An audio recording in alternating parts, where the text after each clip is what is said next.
হ্যাঁ, Yes, please. Okay. তো ওইখানে হচ্ছে আর কি ওরা আর কি স্টেজ করতে চাচ্ছিল যে ওরা আসলে ভালোভাবে ট্রিট করে। তারপরে যে পার্টিতে জেনারেলের ছেলে যে মেরে দিল No, that is different, but আমি হচ্ছে মানে main gist of the movie. Are you anyone who would like to share with us main gist of the movie?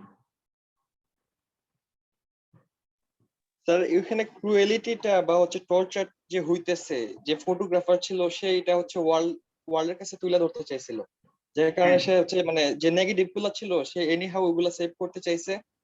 সে হচ্ছে এই যে একবার একটা ব্রথেলে গেছিল, ব্রথেলে একটা মেয়ের কাছে দিয়ে আসছে, বইয়ের মধ্যে লুকায় রাখছিল ওই রকম আর কি স্যার। তারপরে হচ্ছে পানিশমেন্ট দেয় ওরে ধরে নেওয়া যায় একটা রুমের মধ্যে, তার যে হচ্ছে আরেকজন পাশের রুমে ছিল সে হচ্ছে ওই নেগেটিভ গুলো তার কাছেও ছিল ওই রকম আর কি স্যার। মানে টোটাল ভিউটা হচ্ছে যে ক্রুয়েলিটিটা ছিল রিওতে, মানে প্রিজনের মধ্যে বা এখানে শুধুমাত্র তো জিউস ছিল না, মানে সব রিওই ছিল, কমিউনিস্ট ছিল, তারপর জিউস ছিল, মানে যারাই হচ্ছে পলিটিক্যাল অপোনেন্ট অফ তোমার হচ্ছে এই যে এটার নাম হচ্ছে নাজি গভর্নমেন্ট ছিল তাদের মস্ত।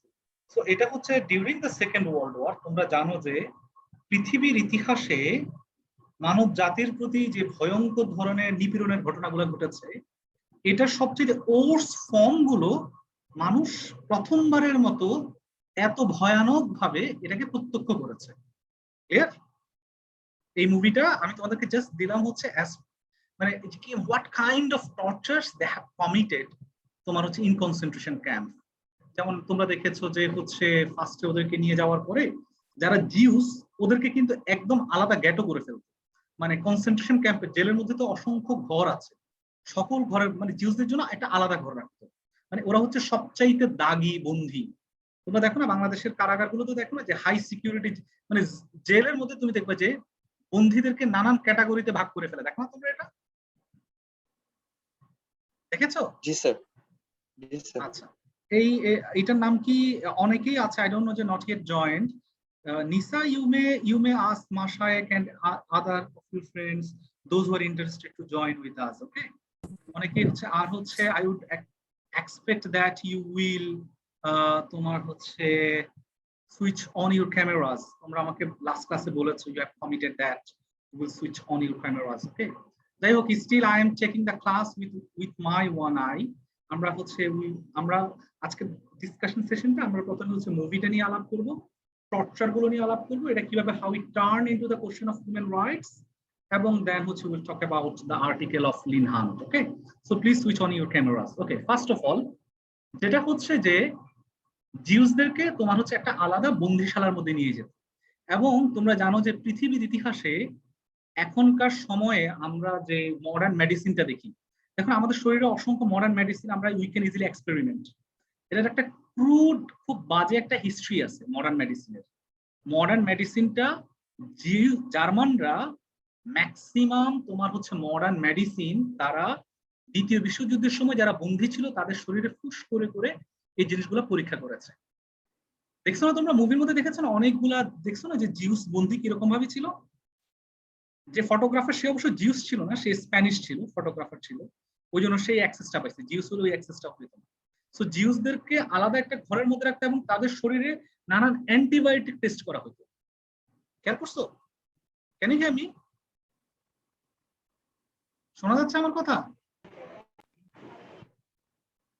Can you hear me? Yes, sir. আচ্ছা, আমার ইন্টারনেটটা আনস্টেবল কিনা, জাস্ট আমি একটু ইয়াতে চলে আসছি। ওয়েট,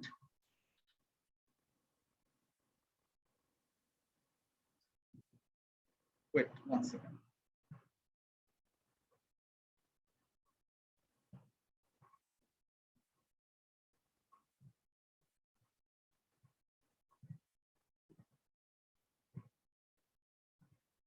আচ্ছা, এখন শোনা যাচ্ছে? Can you hear me right now?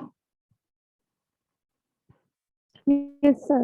Okay, thank you. আচ্ছা, সো হচ্ছে তারা যে কাজটা করতো যে একটা বন্দিশালার মধ্যে তারা আলাদাভাবে হচ্ছে জিউসদেরকে রাখতো, এবং জিউসদেরকে তারা যেখানে রাখতো যে তাদের উপর মডার্ন মেডিসিনটাকে এক্সপেরিমেন্ট করতো 6 months 5 months। হ্যাঁ, এবং হচ্ছে যখন মারা যেত শেষ। আর টর্চারের ধরনগুলো খেয়াল করো যে তাদেরকে হচ্ছে সেখানে ফোর্স লেবার, তোমার হচ্ছে তাদেরকে দিয়ে তাদের আর্মস, তাদের হচ্ছে বড় বড় তোমার হচ্ছে ইন্ডাস্ট্রিয়াল যে কারখানাগুলো ছিল, দেখছো না তোমরা ওদেরকে কিভাবে খুব ব্রুটালি, এবং after certain period of time automatic তারা হচ্ছে মারা যেত। এরপর দেখা যেত হচ্ছে কি তাদেরকে তোমার হচ্ছে এটার নাম কি, ইউরোপের ঠান্ডা কিন্তু চরিত্রগতভাবে বাংলাদেশ বা আমাদের মতো কান্ট্রি ঠান্ডা থেকে আলাদা।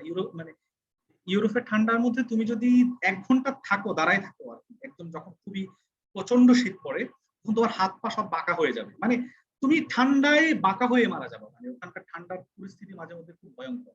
সেরকম ঠান্ডার মধ্যে ঘন্টার পর ঘন্টা দাঁড় করায় রাখা হইতো। আর বাকি ধরনের টর্চার গুলো তো আছেই, মানে সেক্সুয়াল তোমার হচ্ছে ভায়োলেন্স, ফিজিক্যাল টর্চার, বাকি তো কত ধরনের টর্চার যে হয়েছে পৃথিবীর ইতিহাসে কখনো এত ভয়ঙ্কর টর্চার, মানে এত ফর্মস অফ টর্চার মানুষ কখনো যেটা দেখেনি, সেটা এই যে সেকেন্ড ওয়ার্ল্ড ওয়ারের সময় আমরা দেখেছি। এই জন্য আমি তোমাদেরকে মুভিটা যে সাজেস্ট করেছি টু আন্ডারস্ট্যান্ড যে what kind of atrocities they have committed during তোমার হচ্ছে second world war. Clear? Clear? Sir ওনারা তো মুভিটাও অনেক ধরনের টর্চার দেখায়নি, আরো তো অন্য অনেক ক্রুয়েল টর্চার চলতো। ইয়েস, আমরা হচ্ছে এই টর্চার গুলো নিয়ে আমাদের একটা আলাদা উইক আছে। হ্যাঁ, উইক মানে হচ্ছে 3rd উইকে আমরা টর্চার নিয়ে ইন ডিটেল আলাপ করবো, যেহেতু আজকে আমাদের উইকটা টর্চারের উইক না, আমরা 3rd উইকে in detail will talk about the torture. Clear Samia? খুব ইন্টারেস্টিং ইয়েস, যে তোমরা ক্যাথরিন হুইল আর অন্যান্য, আমরা এগুলো নিয়ে উইল ডিসকাস ইন ডিটেল। হ্যাঁ, ক্লিয়ার সামিয়া? আচ্ছা, আমি জাস্ট তোমাদেরকে কতগুলো উদাহরণ দিলাম। তো ইউরোপ খেয়াল করো, দ্বিতীয় বিশ্বযুদ্ধের সময় তারা যে অ্যাট্রোসিটিসটা ফেস করেছে, ফিল করেছে, তাদের দেশের যে রাজনৈতিক বোঝাপড়া, সেই বোঝাপড়ার এটাতে একটা ইন্ড আছে, এটা শেষ আছে না, যে এত অ্যাট্রোসিটিস হয়েছে, যা কিছু হয়েছে, তো এটার ইন্ডটা কি হবে? খেয়াল করছো জিনিসটা তোমরা, যে কেন মানে এই ধরনের ঘটনা যাতে আর কখনো না ঘটে, মানুষের মানে মানবিক মর্যাদাবোধ যাতে মানে এরকম ভাবে ধ্বংস না হয়ে যায়, এরপরে আমরা আসলে কি করতে পারি, এই কি করতে পারা থেকেই কিন্তু আমরা দেখেছি যে ইউরোপের যে তোমার হচ্ছে তোমার তর্ক বিতর্ক হয়েছে, সে তর্ক বিতর্কের একটা সামারি ছিল universal declaration of human rights, UDHR বলে তোমরা যেটাকে চিনো, 1948 এর। Can you recall that one? আমরা নেক্সট উইকে সেটা নিয়ে ইন ডিটেল আলাপ করবো। ক্লিয়ার? ইউডিএইচআর নাম শুনেছো না? হিউম্যান রাইটস, ইউডিএইচআর এর নাম শুনেছো? What is UDHR? Anyone? What is UDHR? Human Rights Council, United Nations Human Rights Council. No, ওটা হচ্ছে ডিফারেন্ট। UDHR টা কি? Anyone? Maria?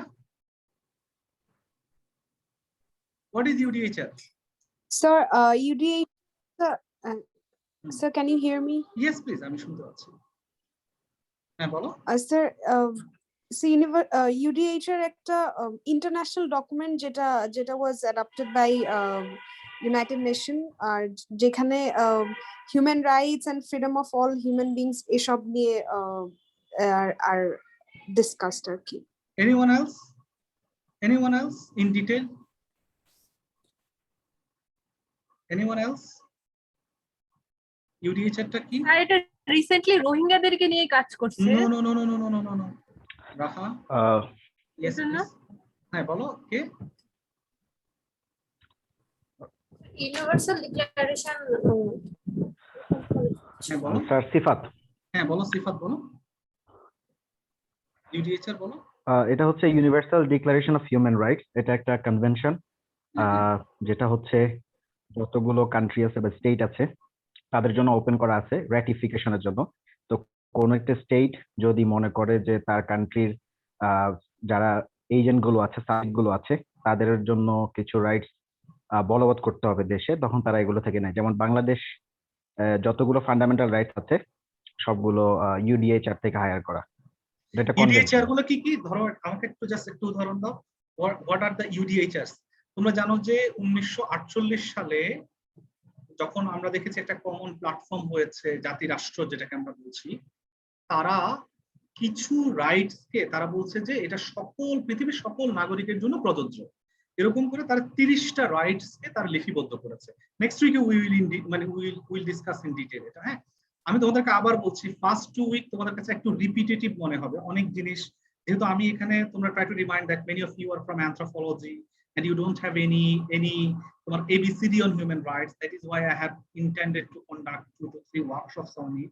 So first 2 week তোমরা যারা ল থেকে এসেছো তোমরা অনেক কিছু জানবা, বা অনেকে এসেছে যেমন রাহা এসেছে ইকোনমিক্স থেকে, ফলে ডোন্ট ওয়ারি অ্যাবাউট ইট, আমরাও এরকম ডিফারেন্ট ব্যাকগ্রাউন্ড থেকে এসেছি। আস্তে আস্তে হ্যাঁ স্যার, আমিও ল ডিপার্টমেন্টে, স্যার আমিও ল ডিপার্টমেন্টে বিলংস করি। জি স্যার, আমি ল ডিপার্টমেন্ট। ওকে, নো প্রবলেম। আচ্ছা, সো হচ্ছে স্যার আমি আসলে একটু আগে UNHCR শুনছিলাম, আচ্ছা আচ্ছা, কোনো সমস্যা নেই, মানে UDHR টা শুনি নেই, এজন্য সরি, মানে না না না, কোনো সমস্যা নেই। So the thing is that তোমার হচ্ছে UDHR যেটা হচ্ছে তখন তোমার সেটা হচ্ছে এই যে দ্বিতীয় বিশ্বযুদ্ধের পরে যেটা আমরা দেখলাম যে সকল রাষ্ট্র, মানে এই যে সকল রাষ্ট্র যখন জাতিপুঞ্জ করলো তখন তারা 30টা তোমার হচ্ছে যেটা বললাম যে রাইটস, কি কি ধরনের, এই 30টার মধ্যে কি কি ছিল বলতে পারবা সিফাত? একটু ক্যান ইউ রিকল একটু, জাস্ট ফর এক্সাম্পল UDHR কি কি? আচ্ছা, যেমন বাংলাদেশের কনস্টিটিউশনের আর্টিকেল 31 32 বাংলাদেশ UDHR এর মধ্যে কি কি আছে? ওকে, জাস্ট টু রিলেট যেমন হচ্ছে right to life, right to equal protection of law, then right to job, profession, etcetera etcetera etcetera etcetera. Simply তোমাদেরকে বলি, কেউ তোমাকে জোর করে তোমাকে ঘর থেকে বের করে নিয়ে যেতে পারবে? বুঝছো জিনিসটা? কেউ তোমাকে আরবিট্রারি ডিটেনশন নিয়ে নিতে পারবে? পুলিশ তোমাকে ট্রায়াল ছাড়া পানিশমেন্ট দিতে পারবে? তোমাকে কেউ স্লেভ করতে পারবে? মানে এই ধরনের কিছু জিনিস আছে, তো সেই জিনিসগুলোকে মানে ডিক্লেয়ার করা হয়েছে যে তুমি এই কাজগুলো করতে পারবে না। তো সেকেন্ড ওয়ার্ল্ডের যে অ্যাট্রোসিটিস গুলো হয়েছে, যে ডিহিউম্যানাইজেশন গুলো হয়েছে, সেই ডিহিউম্যানাইজেশন গুলাকে তোমার হচ্ছে কমানোর জন্য তারা যে কাজটা করেছে এরকম ঘোষণাগুলো দিচ্ছে। এবং সবচেয়ে ইন্টারেস্টিং বিষয় হচ্ছে, খেয়াল করো, সেকেন্ড ওয়ার্ল্ড ওয়ার থেকে 1980 সাল পর্যন্ত পৃথিবীতে যতগুলো রাষ্ট্র আছে প্রত্যেকটা রাষ্ট্র তার সংবিধান, তার স্টেট ফরমেশন, স্টেট বিল্ডিং প্রসেসের মধ্যে এই হিউম্যান রাইটস জিনিসটাকে তারা কি করেছে? ইনকর্পোরেট করেছে। দেখো বাংলাদেশে তুমি সংবিধান দেখো, বাংলাদেশের লিগ্যাল সিস্টেম দেখো, forget about Bangladesh, think about any countries in the world, think about India, মালদ্বীপ, চায়না, প্রত্যেক রাষ্ট্রে দেখবা যে সে প্রত্যেকটা রাষ্ট্র সে নিজেকে রাষ্ট্র আকারে ডিক্লারেশন দিচ্ছে বা ঘোষণা দিচ্ছে অনলি বিকজ অফ দ্যাট, যে সে কি করবে? তার নাগরিকের এই এই অধিকারগুলো রক্ষা করবে। খেয়াল করছো জিনিসটা? খেয়াল করছো? 100 বছর আগে বাংলাদেশ রাষ্ট্র এরকম ঘোষণা দিছিল যে তার নাগরিকের এটা তারা রক্ষা করবে, বলছিল, ঘোষণা দিছিল। কিন্তু দেখো, it is not only the Bangladesh, following second world war all countries, পৃথিবীর সকল দেশ তারা ঘোষণা দিয়েছে যে তারা তাদের স্টেট মানে তোমার হচ্ছে বিল্ডিং প্রজেক্টটাই হচ্ছে এমন যে they will protect certain kinds of rights, that is why they are the state. Clear? এই জন্য তুমি দেখবে প্রত্যেক রাষ্ট্র হিউম্যান রাইটস জিনিসটাকে তাদের স্টেট ফরমেশনের জন্য 1950s থেকে 80s পর্যন্ত এটাকে ইনকর্পোরেট করেছে, এটাকে তারা হচ্ছে ইনকর্পোরেট করেছে। 80s এর পরে এটা শুধু রাষ্ট্রের মধ্যে থাকে নাই, এটার একটা ইন্টারন্যাশনালাইজেশন হয়েছে। যেমন তুমি এখন দেখো, এখন হচ্ছে শুধু যে এখন জাতিসংঘ মানবাধিকার অনেক জিনিস তদারকি করে, দেখো না? দেখো এখন শুধু যে রাষ্ট্র করে তা না, এখন জাতিসংঘ করে। যেমন তোমরা দেখবা যে জাতিসংঘ কয়েকদিন পর পর নানান পিরিয়ডিক্যাল রিপোর্ট তারা নানান রাষ্ট্রকে নিয়ে আসে যে তোমার দেশে ডিসঅ্যাপিয়ারেন্সের খবর কি, নারীদের স্ট্যাটাস কি, নারীদের বিরুদ্ধে কোনো সহিংসতা হয় কিনা, সংখ্যালঘুদের বিরুদ্ধে কোনো সহিংসতা হয় কিনা। দেখো না তোমরা এরকম? এটা একটা ইন্টারন্যাশনালাইজেশন হয়েছে।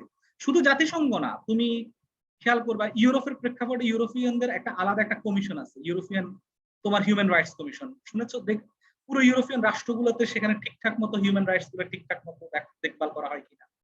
একই রকম ভাবে তুমি দেখবা যে আমেরিকাতে হিউম্যান রাইটস কমিশন আছে প্রত্যেকটা আমেরিকান রাষ্ট্রগুলো নিয়ে। 1990 সালে ইন্টারেস্টিংলি মুসলিম সংখ্যাগরিষ্ঠ রাষ্ট্রগুলা ওআইসির নেতৃত্বে একটা এরকম হিউম্যান রাইটস কমিশন করেছিল, যদিও এটা ফাংশনেবল না, এটা আমরা আলাপ করবো এটা কেন ফাংশনেবল না। ধরো হচ্ছে তোমার ইউরোপীয় ইউনিয়ন কমিশন, আফ্রিকান ইউনিয়ন বা অন্যান্য যে হিউম্যান রাইটস কমিশন গুলো খুব ফাংশনেবল, এটা আমরা এগুলো নিয়ে পরে আলাপ করবো। তো আমরা আমাদের যেটা আলাপের বিষয় হচ্ছে, আমরা দেখছি যে প্রত্যেকটা রাষ্ট্র সে রাষ্ট্র হিসেবে টিকে থাকার প্রয়োজনে হিউম্যান রাইটস জিনিসটাকে তারা ইনকর্পোরেট করেছে। ওকে, আমি আজকের ক্লাসটা it could be the ABCD of human rights, it could be the ABCD of তোমার হচ্ছে স্টেট। অনেকের কাছে ইট কুড বি বোরিং যে তোমরা you have already heard this kind of তোমার হচ্ছে ডিসকোর্সেস ফ্রম আদার কোর্সেস। হ্যাঁ, সো আবার অনেকে হচ্ছে যেহেতু নতুন, that is I am just repeating. Okay, clear? Clear? আচ্ছা এখন আসো ফার্স্ট অফ অল আমরা চলে যাই হচ্ছে জাস্টিফিকেশন অফ দ্য স্টেট। হ্যাঁ আমি জাস্ট তোমাদেরকে সিম্পলি অনেকগুলো, হ্যাঁ বলো, হ্যাঁ বলো। স্যার তাহলে কি আমরা এভাবেও কি বলতে পারি যে রাষ্ট্র ফর্ম হওয়ার উদ্দেশ্যটা এটা যে হিউম্যান রাইটসটাকে মানে এন্টারটেইন করবে, তাই না স্যার, অথবা প্রিজার্ভ করবে, মানে মেইন। এই তো আমরা এই আলাপগুলোতে যাওয়ার আগে আমি এই জন্য চলে আসতেছি যে রাষ্ট্র কেন দরকার, এটা নিয়ে আমরা 3 জন তাত্ত্বিকের লেখা পড়বো। হ্যাঁ আজকে জাস্ট সিম্পলি তোমরা তো পড়েছোই একটু লিন হান্টের বইতে, হবস, লক, রুসো পড়ছো না একটু আগে? পড়ছো মারিয়া? আচ্ছা সেটাতে যাওয়ার আগে ফার্স্ট অফ অল মাথার মধ্যে রাখবা যে জিনিসটা, হিউম্যান রাইটস জিনিসটা বাংলাদেশে এখন অনেকেই প্র্যাকটিস করে। ইভেন বাংলাদেশে কিন্তু অসংখ্য হিউম্যান রাইটস অর্গানাইজেশন আছে, দেখো না তোমরা? আচ্ছা না? এগুলোর কাজ কি দেখো তোমরা কখনো? Have you ever noticed what are the functions of these human rights organizations in Bangladesh? Have you ever noticed? দেখেছো? তুমি দেখবে যে অসংখ্য ভুরি ভুরি মানবাধিকার কর্মী আছে, অসংখ্য 2 দিন পর পর দেখবে যে মানবাধিকার ট্রেনিং হয়, মানবাধিকার ওয়ার্কশপ হয়। কিন্তু maximum of this kinds of workshops, what I have noticed from my own experience, এগুলো মানবাধিকার জিনিসকে একটা টুল কিটে পরিণত করেছে। টুল কিট বুঝো? টুল কিট মানে কিছু ট্রেনিং, কিছু জিনিস কি মানে কিভাবে মানবাধিকারটা কাজ করে, মানবাধিকার কি, হ্যান ত্যান টাইপের। এটা তোমাদেরকে একটা উদাহরণ দিই, ধরো একটা গার্মেন্টস এর মধ্যে শ্রমিকদেরকে জাস্ট একটু শেখানো হয় যে কিভাবে গার্মেন্টস এর মেশিনারি গুলো চলে, গার্মেন্টসটা কিভাবে ফাংশন করে, দেখো না তোমরা এটা? কিন্তু as a garments, the philosophy of garments, the function of garments, the socio-economic condition in which garments industries are being operated in Bangladesh, এই জিনিসগুলো শেখানো হয় না। সো বাংলাদেশে যে হিউম্যান রাইটস, দেখা যায় যে কি হিউম্যান রাইটস কে জাস্ট একটা টুল কিট বা ট্রেনিং জিনিস আকারে দেখানোর কারণে এটা যে একটা পলিটিক্যাল অ্যাসপেক্ট, এটা যে একটা ফিলসফিক্যাল অ্যাসপেক্ট, এটা যে একটা লিগ্যাল অ্যাসপেক্ট, এটা যে একটা অ্যানথ্রোপোলজিক্যাল অ্যাসপেক্ট, বাংলাদেশে এটা হচ্ছে মোস্টলি মিসিং। এটা অনেকে আমরা কেউই রিলেটই করতে পারি না, মানে হিউম্যান রাইটস এর কাজটা কি এটা আমরা আসলে রিলেটই করতে, কারণ আমরা যে জাস্ট যে গার্মেন্টস এর শ্রমিকরা যেরকম শুধু কিভাবে কাপড় বানাইতে হয় এটা ছাড়া অন্য কিছু আমরা শিখি না, হিউম্যান রাইটসটা কিভাবে ওই যে সামথিং ডকুমেন্টেশন ব্লা ব্লা ব্লা টাইপের কিছু যে টুল কিট টাইপের কাজ ছাড়া এটা যে একটা পলিটিক্যাল অ্যাক্টিভিজম, মানে human rights is a political act. আমি এগুলো নিয়ে ডিটেল আজকে আলাপ করবো। হ্যাঁ আমাদের যেহেতু সময় কম, আমি হচ্ছে জাস্ট জিনিসগুলো আস্তে আস্তে আমরা আলাপ করবো। সো এইটা যে ইট ইজ সামথিং নট যে তোমার হচ্ছে এই যে প্রভিনেন্স of human rights, history of, আমি তোমাদেরকে হিস্ট্রি অফ হিউম্যান রাইটসটা দিয়েছি আজকে। তারপর এই যে জিনিসগুলো আমি তোমাদেরকে আজকে দিয়েছি, যে জিনিসগুলো তুমি দেখবে যে it is not the important one. The important one, human rights, এটা স্রেফ কোনো টুলকিট না, এটা কোনো স্রেফ তোমার হচ্ছে এই যে সো কল্ড তোমার হচ্ছে ডিবেট অর ডিসকোর্সের ইস্যু না, rather it is a political act. এটা করতে হয়, মানে এইটাকে তোমার হচ্ছে ইনস্টিটিউশনালাইজ করতে হয়। কিভাবে করতে হয় আমি সেই ডিবেটগুলোতে আস্তে আস্তে আজকের ক্লাসে একটু আলাপ করবো। ক্লিয়ার মারিয়া? এখন ক্লিয়ার? জি স্যার ক্লিয়ার। মানে তুমি কোশ্চেন করেছো যে রাষ্ট্রটাই তাহলে করা হয়েছে হিউম্যান রাইটসটাকে ঠিকঠাক করার জন্য, তাই না? এরকম কোশ্চেন করছো না মারিয়া? জি স্যার, জি স্যার। এই জিনিসটাকে আমরা ক্লাসের শেষে লিংক করব। ওকে ওকে জি স্যার। আচ্ছা এখন আসো ফার্স্ট, হোয়াই স্টেট। তোমরা খালদুনের নাম শুনেছো? খালদুন বলছে কেন রাষ্ট্র দরকার, হোয়াই স্টেট।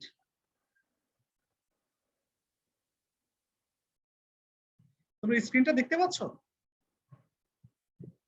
জি স্যার দেখতে পাচ্ছি। হ্যাঁ নিসাইড একটু পড়ো তো, ইবনে খালদুন এ 14th century। Khaldun, a 14th century North African political advisor and scholar whom some consider the confounder of modern historiography and sociology, argued that human survival depends on mutual cooperation. Human needs to cooperate with each other in order to gather food and defend themselves from predators. আচ্ছা সে বলতেছে যে human need to cooperate with each other. মানুষ যেহেতু আমরা দুনিয়াতে আসছি, ফলে আমাদেরকে একজনকে আরেকজন কোঅপারেট করতে হবে because of our food and to defend ourself from predators. আমাদেরকে কেউ আক্রমণ করতে পারে। সো সিম্পলি তার কথা হচ্ছে যে once people start living in communities, they would also need protection from each other. So he argued that people would need a ruler who could maintain order and security. protect humans from each other and promote economic growth and education. মানে simply সে বলতেছে যে আমাদের state দরকার বা আমাদের একজন ruler দরকার দুটো কারণে, একটা হচ্ছে আমাদের সিকিউরিটি অর্ডারটা যাতে ঠিকঠাক থাকে আর আমাদের ইকোনমিক প্রসপারিটি যাতে মেইনটেইন হয়। ক্লিয়ার ক্লিয়ার মারিয়া? স্টেটের জাস্টিফিকেশন কিভাবে দেখছো বুঝছো, যাতে কোনো ধরনের ইনজাস্টিস তৈরি না হয়। তোমরা হবসের নাম শুনেছো কখনো? হবস? জি স্যার, সোশ্যালজিতে শুনেছি। বাকিরা কি হবসের নাম শুনেছো? থমাস হবসের? Yes sir. জি স্যার, যতক্ষণ পরে সোশ্যালজিতে শুনেছি। আচ্ছা, হবসের আমি তোমাদের কাছে একটু ক্রিটিক্যাল মনে হতে পারে, একটু সিম্পল মনে হতে পারে। সে বলতেছে যে রাষ্ট্র কেন দরকার, খেয়াল রাখো তারা যখন এই তর্কগুলো করতেছে, খেয়াল রাখো তারা সবাই কিন্তু তখন মনার্কির মধ্যে ছিল। যেমন হবস যখন তর্কটা করছে সে 1551 সালে তার তর্ক, এটা 1551, হ্যাঁ 1551 সালের তর্ক, খেয়াল করো তখন অলরেডি চার্লস ক্ষমতায়, তোমার ব্রিটেনে গৃহযুদ্ধ। তো সে সময়ে হবসের তর্কটা ছিল এরকম যে তোমার হচ্ছে যে যদি রাষ্ট্র না থাকে তখন আসলে কি হয়, রাষ্ট্র না থাকলে সমাজে সে বলতেছে এক ধরনের কেওস, এক ধরনের ব্রুটালিটি, এবং সেটাকে নাম দিচ্ছে স্টেট অফ নেচার। ধরো বাংলাদেশে কোনো রাষ্ট্র নাই, হোয়াট উইল হ্যাপেন দেয়ার? খেয়াল করছো কখনো যে বাংলাদেশে তোমার হচ্ছে মানে 10 দিন রাষ্ট্র নাই, হোয়াট উইল হ্যাপেন দেয়ার? কল্পনা করতে পারছো? কেন কি আমি রাষ্ট্র না থাকলে কি হয়?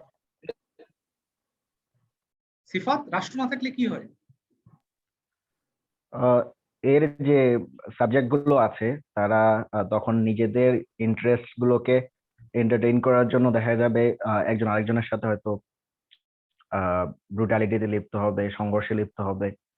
তো এই কারণে রাষ্ট্র একজন দারোয়ান হিসেবে বা যেটাকে আমরা বলতে পারি এরকম কিছু একটা, সে হচ্ছে গিয়ে একটা ভাগ করে দেয় আর কি, তোমার ইন্টারেস্ট এটা, তোমার ইন্টারেস্ট এটা।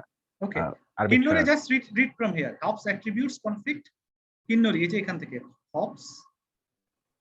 Hobbes attributes conflict in the state of nature to 3 factors: competition, diffidence or insecurity, and glory. As people are competitive and constantly search for greater status, security, or glory, they threaten each other's survival. Humans are equal in their hope and desire to attain things, even things that belong to others. If you're constantly on guard trying to anticipate the next attack, there is little opportunity to sit back and enjoy life, a home, or even a piece of fruit. If you pick a mango, someone might come and grab it from you. If you build a house with your sweat and labor, someone might come the very next day, throw you out, and take over your home. There is nothing to prevent someone from killing you to take over your food and home. By the same token, there is nothing to stop you from killing someone else if you want her food or home. দেখো খেয়াল করো সে সেখানে simply যে জিনিসটা বললো যে 3টা factor, competition, insecurity and glory. People are competitive and constantly search for, যে মানুষ হচ্ছে কন্টিনিউয়াসলি একজন একজনের সঙ্গে কম্পিটিশন করে। শোনা যাচ্ছে আমার কথা Maria? Can you hear me? আচ্ছা, যে মানুষ হচ্ছে কনসিস্টেন্টলি তোমার হচ্ছে মানে একটা কম্পিটিশনের মধ্য দিয়ে যায় এবং they always search for greater status, হ্যাঁ, গ্লোরি, সিকিউরিটি চায়। সো এই জিনিসগুলোই মানুষের মধ্যে এমন ধরনের একটা টেন্ডেন্সি তৈরি করে যে টেন্ডেন্সিটা সোসাইটির মধ্যে এক ধরনের কিওটিক সিচুয়েশন তৈরি করে।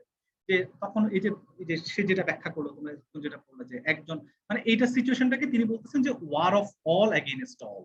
মানে তার লাইনটা হচ্ছে যে state of war of a war of all against all. He famously argued that without government, human life would be solitary, poor, nasty, brutish, and short.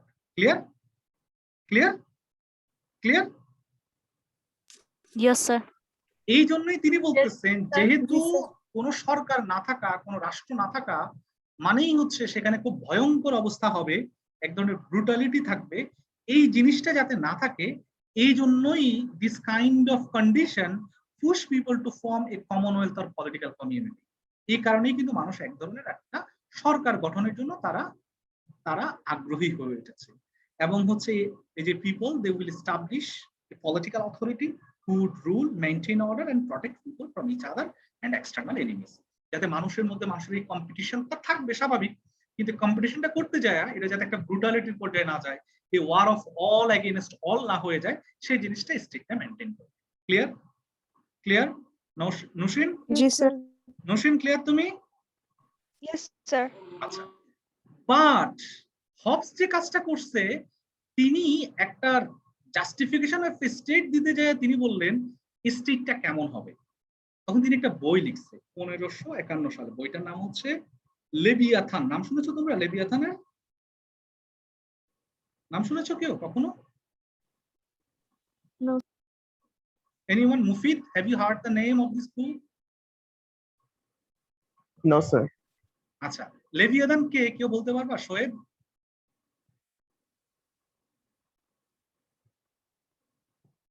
Leviathan কে?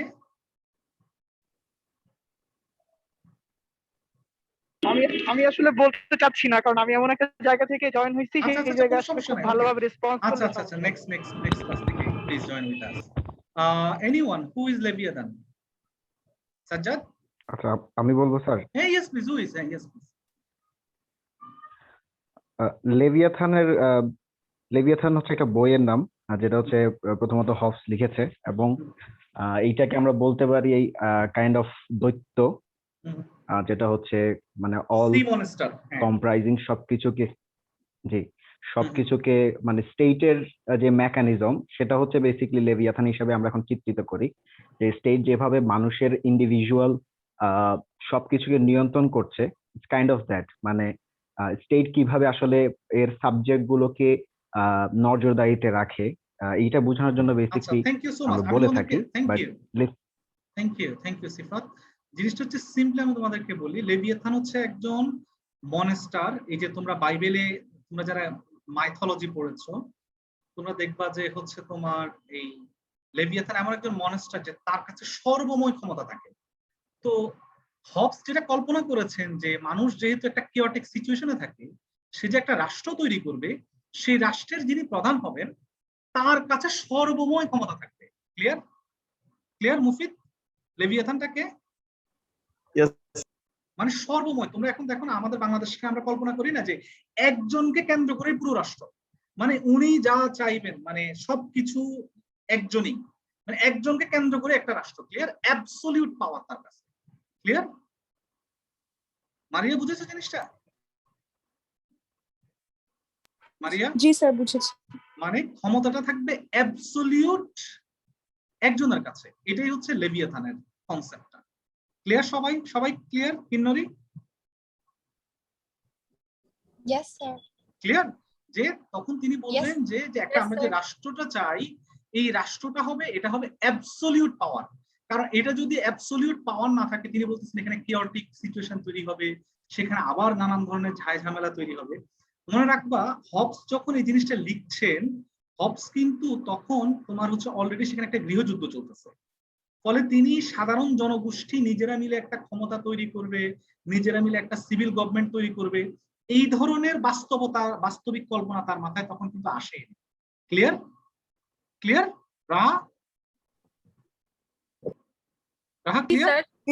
ফলে তিনি যে রাষ্ট্রটা কল্পনা করেছেন, সেই রাষ্ট্র হচ্ছে একটা অ্যাবসলিউট পাওয়ারফুল একটা স্টেট। ক্লিয়ার সবাই? অন দ্য আদার হ্যান্ড, খেয়াল করো, যিনি লকের নাম শুনেছো? John Locke?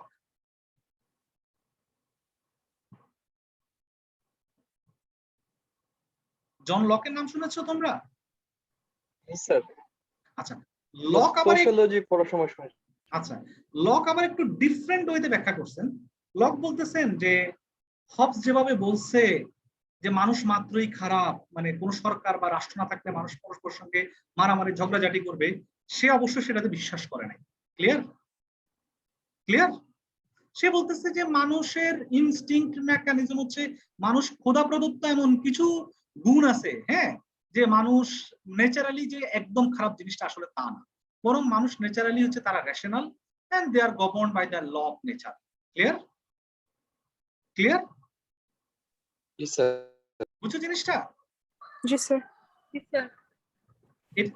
এই যে নসীন শোনা যাচ্ছে? নসীন দাঁড়ান। Yes sir.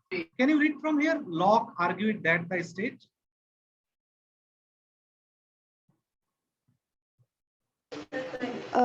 Sir, কোথায়? এখান থেকে yes please এটা Locke argued that the state of nature would not necessarily be a state of war because people are rational and are governed by the law of nature.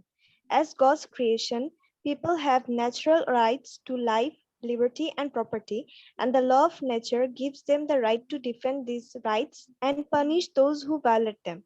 The law of nature, therefore, motivates people to respect each other's rights and strive towards mutual preservation, not just self-preservation. Clear সবাই? Clear? Maria clear? Yes sir, clear. Then why he justified? আচ্ছা তাহলে বললো যে মানুষ তো তাহলে সুখে শান্তিতে আছে, ওকে ভালোই, তাহলে তাদের রাষ্ট্র কেন দরকার? Why? Why? এটা কি ব্যাখ্যা করবা? স্যার অর্গানাইজড অবস্থায় থাকার জন্য রাষ্ট্রের দরকার। স্যার কেওস হয়ে যায় তো ঝামেলা হয়ে যায় সবার মধ্যে। আচ্ছা এটা একটু পড়ো রাহা। The law of nature gives The law of nature gives individuals the right to punish those who threaten the natural rights of others. Do justice on an offender in the above code. If someone threatens the right of others, people would come forward to prevent or punish the breach of peace. In the state of nature, everyone holds the executive right to punish violations of the laws of nature and threats to people's right to life, liberty and আমি thank you so much. আমি এত আর ডিটেইলে যাচ্ছি না। ওনার সবচেয়ে simple আর্গুমেন্টটা হচ্ছে খেয়াল করো যে মানুষ হচ্ছে বাইরেশনাল এবং মানুষ খোদা প্রদত্ত ভাবে তার কিছু এমন কিছু গুণাবলী আছে, মানে এটা হচ্ছে তোমার লকের আর্গুমেন্ট যে মানুষ নিজেরা নিজেদের মধ্যে মারামারি করবে না, কিন্তু এরপরও মানুষ রাষ্ট্র তৈরি করছে। কেন মানুষ রাষ্ট্র তৈরি করছে? মানুষ রাষ্ট্র তৈরি করছে মানুষ যাতে সোসাইটিতে ধরো হচ্ছে মানে এটা মানুষকে যাতে একটা রাইট ডিরেকশনের দিকে না নিয়ে রাইট ডিরেকশনের দিকে নিয়ে যায়, যাতে কোনো মানুষ বায়াস না হয়ে যায়। যেমন হচ্ছে উনি এই জায়গাটাতে সবচেয়ে ইন্টারেস্টিং এটা একটু আর্গু করেছেন। এটা একটু পড়ো হচ্ছে এই যে হোয়াইল থেকে একটু পড়ো, এটা পড়বা হচ্ছে এটা পড়ো হচ্ছে রিফা পড়ো please. Rifa while Hobbes. Sir, wait a minute. I cannot see the screen. You can. Why not? Yeah, sir. While Hobbes, এখান থেকে. Yes, please. While Hobbes views the establishment of government as a matter of life or death, the rationale Locke proposes for the institution of civil government is that people might encounter certain inconveniences in the state of nature, especially as the concept of private property spreads and people want to secure the property they have invested their labor in to build a home or cultivate crops. The inconveniences Locke mentioned center on judgment and punishment when someone violates the law of nature. For example, if someone steals his neighbor's crops, everyone would have the right to punish the person according to the law of nature. But bias might affect the judgment and punishment. Those close to the offender, including the offender himself, might assign to him a punishment too light, and those who had been harmed a punishment too heavy. This would prevent justice from being executed and impede the protection of natural rights. Locke argued that such inconveniences would eventually motivate people to rationally consent to the formation of a common authority or civil government to protect their natural rights and ensure impartial judgment and punishment. Thank you so much. A civil government. Thank you so much. এখন বুঝেছো জিনিসটা, তর্কটা? সবাই এখন তর্কটা বুঝেছো? Yes, sir. বুঝেছো যে লকের তর্ক হচ্ছে যে ধরো কি একজন চুরি করে, সবাই তো ঠিক আছে রেশনাল, কিন্তু হুট করে কারো মানে হচ্ছে সবারই তো পাওয়ার আছে যে টু মানে এক্সিকিউট দেয়ার পাওয়ার। এখন কেউ চুরি করলো, তো চুরি করার শাস্তিটা দেখা যাবে যে তার প্রতি মায়ার কারণে কম হতে পারে বা খুব সিভিয়ার হতে পারে, যাতে কোনো বায়াসনেস তৈরি না হয়, যাতে সোসাইটি খুব স্মুথলি রান করতে পারে, ফলে তারা তাদের স্মুথ ফাংশনের জন্য একটা স্টেপ দরকার। ক্লিয়ার? লকের আর্গুমেন্টটা সবাই ক্লিয়ার? ক্লিয়ার? ক্লিয়ার। একই রকম ভাবে তোমার হচ্ছে রুশোর আর্গুমেন্ট। রুশো হচ্ছে অনেকটা লকের মতো। তিনি হবসকে ক্রিটিক করছেন, যে হবস যেভাবে বলছে মানুষ মাত্রই খুবই ভয়ঙ্কর, একজন একজনকে মারামারি কাটাকাটি অনেক কিছু করে সবকিছু ধ্বংস করে দিবে। সে বলতেছে যে না, এটা এটা একটা খুবই রং আইডিয়া, তাহলে তো পুরান জমানায় মানুষ মারামারি কাটাকাটি করে শেষ হয়ে যেত। সে বলতেছে যে this is the problem of inequality. সে বলতেছে যে আমরা যে মডার্ন ইকোনমিক কন্ডিশন অফ লাইফের মধ্যে থাকি, রুশো বলতেছে যে সেখানে ইনইকুয়ালিটি তৈরি হয়। ফলে আমাদের স্টেট দরকার হচ্ছে যে মানুষ খারাপ এই জন্য স্টেট দরকার না, বরং সোসাইটিতে যাতে এক ধরনের ইকুয়াল ডিস্ট্রিবিউশন হয়, সবাই যাতে ঠিকঠাক মতো ট্যাক্স পেয়ে, মানে সবার অধিকারটা যাতে ঠিকঠাক মতো মেনটেন করা হয়। এই জন্য এটা হচ্ছে রুশোর আর্গুমেন্ট যে কেন স্টেট দরকার। ক্লিয়ার সবাই এখন? The justification of the state, কেন স্টেট দরকার, ক্লিয়ার সবাই? ক্লিয়ার সবাই বুঝছো জিনিসটা যে কেন স্টেট দরকার? তারা কিভাবে ওয়েস্টার্ন পলিটিক্যাল তোমার হচ্ছে যে তাদের যে সিলসিলা ছিল, সেই সিলসিলাতে জাস্টিফিকেশন অফ স্টেট কিভাবে ডেভেলপ করেছে। ক্লিয়ার সবাই? ক্লিয়ার? Yes sir. এইবার আসো আমাদের আজকের আর্টিকেল। আজকের আর্টিকেল কারা কারা পড়েছো? আজকের আর্টিকেলটা কে কি পড়েছো?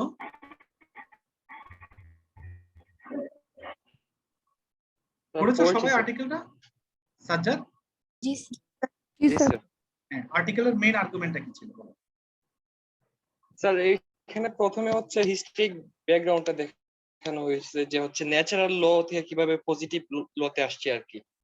প্রথমে হচ্ছে আপনার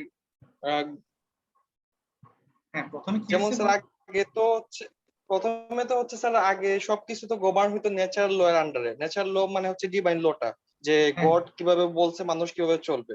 তো ওইটা হচ্ছে প্রথমে বলা আছে আর কি, যে হচ্ছে মানে কলোনি সিস্টেমটা ওইরকম ছিল, যে ব্রিটিশ কলোনির আন্ডারে যে কোনো জিনিস হচ্ছে মানে মানে ব্রিটিশদের একটা সাবজেক্ট, ওরা হচ্ছে ওইটা গভর্ন করতে হচ্ছে আপনার মানে ওই রুল অনুযায়ী, মানে ডিভাইন লতেই। তো প্রথম হচ্ছে আপনার পজিটিভিজমের ইয়ে করে যে হচ্ছে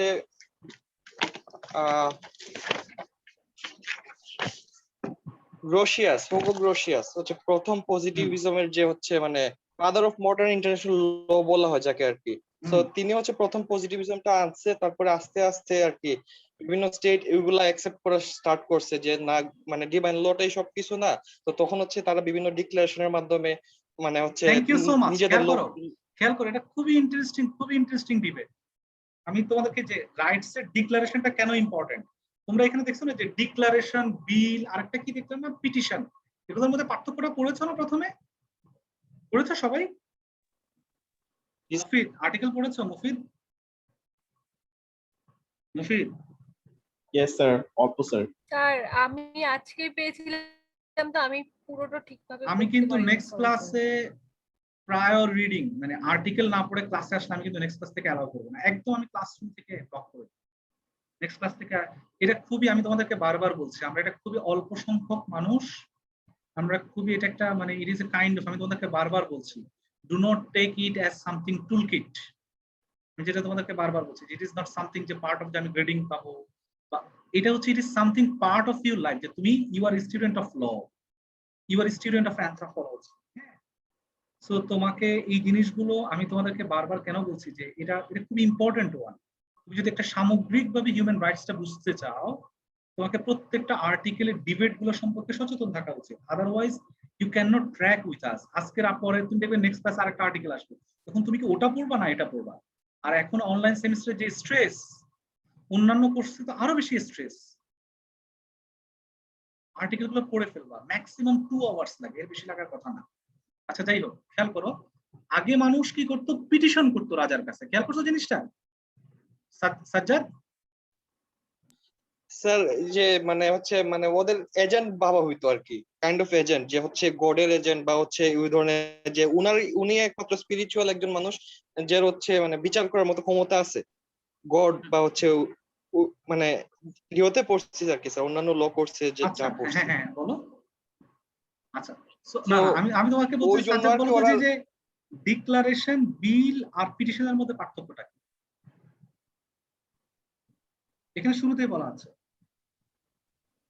স্যার পিটিশন তো স্যার হচ্ছে মানে মানে কোনো কিছুর জন্য অ্যাপ্লাই করা বা হচ্ছে ওই ধরনের একটা ইয়ে করা। ডিক্লারেশন তো হচ্ছে নিজেদের ফেইথ যেটা আছে বা নিজেদের মানে একটা গ্রুপ অফ পিপল নিজেদের ফেইথটা কি হবে বা হচ্ছে লিন হান্ট কি আর্গুমেন্ট করতেছেন? এনিওয়ান? স্যার হ্যাঁ বলো। সিফাত, ইয়েস প্লিজ। যতটুকু পড়েছি সেখানে হচ্ছে বিল এবং পিটিশনের সেন্স অফ সভারেনিটি আছে, অর্থাৎ এটা হচ্ছে নাগরিক যারা আছে বা যারা আমরা বলছি এজেন্ট বা যাদেরকে বলছি সাবজেক্ট, তারা হচ্ছে গিয়ে একটা হায়ার সভারেন বা অথরিটির কাছে গিয়ে একটা অ্যাপ্লিকেশন করে। আর যেটা ডিক্লারেশন বলছি সেটা হচ্ছে হায়ার অথরিটি এর সাবজেক্ট গুলোর জন্য ডিক্লেয়ার করে। এরকমটা কিছু বোঝা গেল। Thank you so much. এটা হচ্ছে সবচেয়ে ইম্পর্টেন্ট ওয়ান। খেয়াল করো, petition and bill both implied a request or appeal to a higher power, and charter often meant an old document or deed. Declaration had less of a submissive air. Moreover, unlike petition, bill, or even charter, declaration could signify the intent to seize sovereignty. So আমরা যখন ডিক্লারেশনের কথা বলি, খেয়াল করে এটা খুবই important one. আমি বারবার তোমাদেরকে চেষ্টা রিটারেট করছি এই জন্য যে হিউম্যান রাইটসটাকে ডিক্লেয়ার কেন করা লাগছে, যে আমাদের এই রাইটস গুলো প্রটেক্ট করা লাগবে। শোনা যাচ্ছে আমার কথা? সাজ্জাদ, সাজ্জাদ শোনা যাচ্ছে? জি স্যার, জি স্যার। মানুষ যে তার এই রাইট গুলার দাবি দেওয়া মানুষের আগে যে ছিল না তা না, মানুষ আগেও ছিল। মানুষ রাজার কাছে, রানীর কাছে তারা তাদের দাবি দাওয়া গুলো উত্থাপন করেছে না? করেছিল? করেছিল? জি স্যার, করেছিল। কি আকারে করেছিল? তারা বিল আকারে করেছিল, তারা পিটিশন আকারে করেছিল, রাজার কাছে পিটিশন আকার করছে যে আমাদেরকে এই অধিকার দিতে হবে। শোনা যাচ্ছে? জি স্যার। স্যার ওইটাই বলতে চাচ্ছি আর কি স্যার, যে হচ্ছে পরে যখন হচ্ছে মানে ফ্রেঞ্চ বিপ্লব, হ্যাঁ জিনিসটা হচ্ছে তখন তো তারা ওই ডিক্লারেশনটা দিয়ে দিছে যে আমরা ইন্ডিপেন্ডেন্ট, যে হচ্ছে অনেকগুলা হিউম্যান রাইটস এর যে এক্সাম্পল গুলা দেওয়া আছে স্যার, ওইটা আর কি।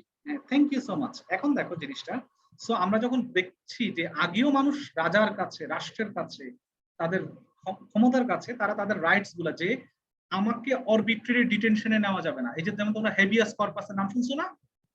হেবিয়াস কর্পাসের নাম শুনছো লয়ের স্টুডেন্টরা? সিফাত, হেবিয়াস কর্পাস? জি, হেবিয়াস কর্পাস হচ্ছে কাউকে বিনা রুল অফ ল এর আন্ডার ছাড়া অন্য কোনো ভাবে তাকে ডিটেনশনে নেওয়া যাবে না, মানে কোনো কারণ ছাড়া, যে মানে কোনো যে কোনো কারণ ছাড়া দেখো না আটক করে ফেলে। দেখো না তোমরা আমাদের বাংলাদেশে হরহামেশা এটা হয়, দেখো না তোমরা? তো ব্রিটেনে এরকম একটা ছিল। আরেকটু ইলাবোরেট করব? হ্যাঁ আরেকটু ইলাবোরেট করো। যেমন writ of habeas corpus, habeas corpus মানে হচ্ছে have his body, have his corpus. যখন আগে একজন ব্যক্তি এরকম গুম হয়ে যেত, সন্ধান মিলতো না, তখন রাজার কাছে রিট অফ হ্যাবিয়াস কর্পাস করা হতো, যাতে করে তার বডিটাকে অর্থাৎ তাকে প্রেজেন্ট করা হয়, to have his corpus on the public appearance. এখান থেকে writ of habeas corpus. Mufid clear? Yes Mufid, ফলে যেমন এরকম এটা তোমার হচ্ছে তখন রানীর কাছে আপিল করছে যে আমাদেরকে, মানে রাজার কাছে আপিল করছে যে এইভাবে আরবিট্রারি কাউকে ডিটেনশন করা যাবে না। বুঝছো জিনিসটা? সো মানুষ যখন আপিল করছে, পিটিশন করছে, বিল গুলো নিয়ে আসতেছে, তখন কিন্তু সভারেন কিন্তু হিউম্যান বিং ছিল না, রেদার সভারেন ছিল রাষ্ট্রের যিনি হেড ছিলেন। ক্লিয়ার? সাজ্জাদ যেটা বলতেছিল যে ডিভাইন আকারে মানে তারাই ছিল ক্ষমতার উৎস। Clear? Clear? Clear? On the other hand, declaration টা হচ্ছে you are not appealing, rather you are declaring yourself as someone যে you are part of sovereign power. Clear? তখন তুমি নিজেই sovereign power এর মধ্যে থেকে নিজেই ডিক্লেয়ারটা করছো। খেয়াল করছো জিনিসটা, পার্থক্যটা এখন? মারিয়া? মারিয়া? জি স্যার ক্লিয়ার। মানে এখানে কোনো হায়ার অথরিটির কাছে কোনো অ্যাপিল বা কোনো রিকোয়েস্ট না, মানে এটা হচ্ছে একদম সভারেন স্টেট আকারে। এখন আসো এই সাজ্জাদ, তুমি যার কথা বলছিলা, হিউগো সাজ্জাদ, গ্রোশিয়াস। হ্যাঁ গ্রোশিয়াস কি বলছে? হ্যাঁ সে কি বলছে? স্যার গ্রোশিয়াস বলছে যে সে হচ্ছে স্যার মানে সে হচ্ছে প্রথম মানুষ, থ্যাংক ইউ, সে হচ্ছে প্রথম মানুষ যে সে বলল যে মানুষ হিসেবে দুনিয়াতে, যেহেতু আমরা মানুষ হিসেবে আছি, আমাদের এমন কিছু রাইটস আছে যেটা আমরা জন্মগতভাবে পেয়ে যাই। শোনা যাচ্ছে আমার কথা? শোনা যাচ্ছে? Rifa can you hear me? Yes sir. মানে জন্মগতভাবে যে আমি জন্মানোর সঙ্গে সঙ্গে আমার এই রাইট গুলো আমি এন্টাইটেল করি। আমার এই রাইট গুলো হচ্ছে ইনএলিয়েনেবল। ইনএলিয়েনেবল হোয়াট ডাজ ইট মিন? ইনএলিয়েনেবল মানে কি মাকসুদ? মাকসুদ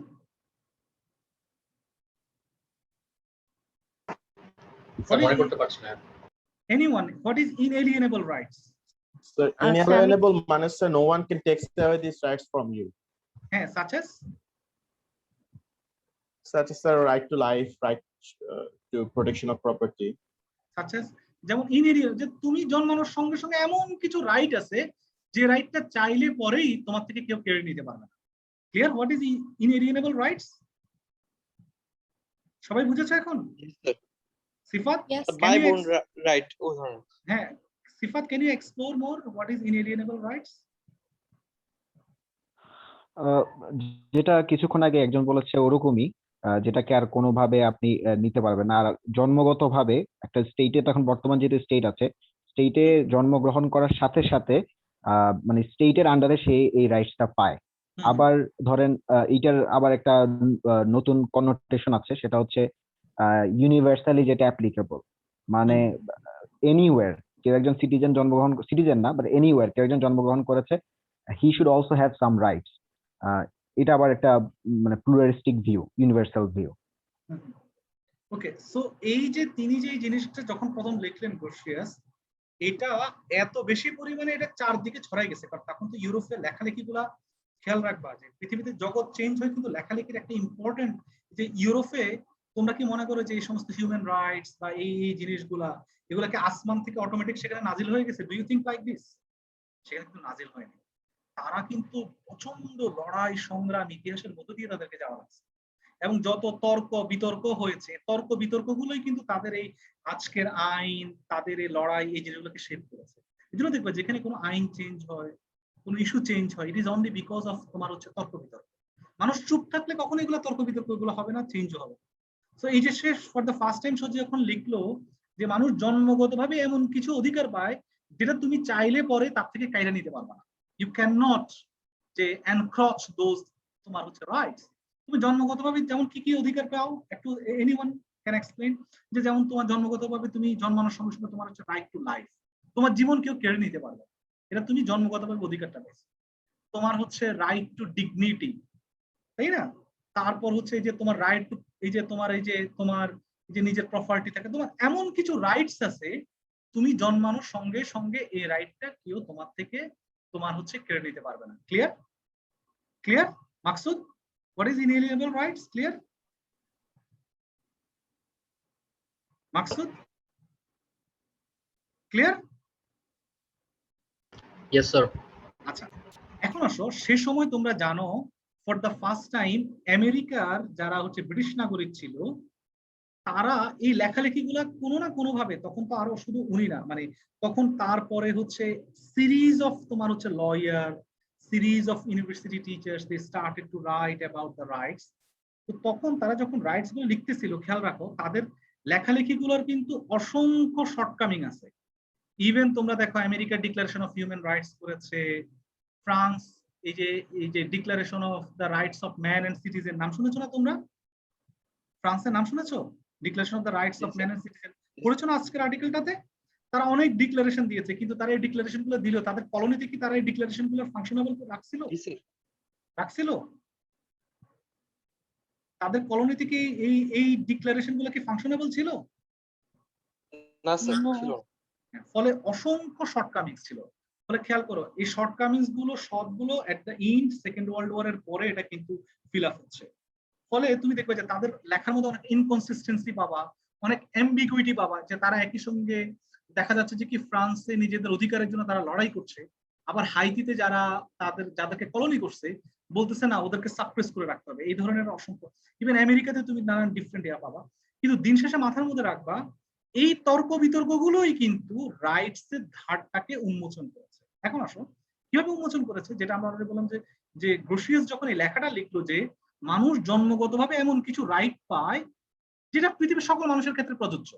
এর আগে আমরা দেখতাম যে রাইটস নিয়ে যতগুলো কল্পনা হয়েছে, তর্ক বিতর্ক হয়েছে, সেখানে দুটো ধারা ছিল।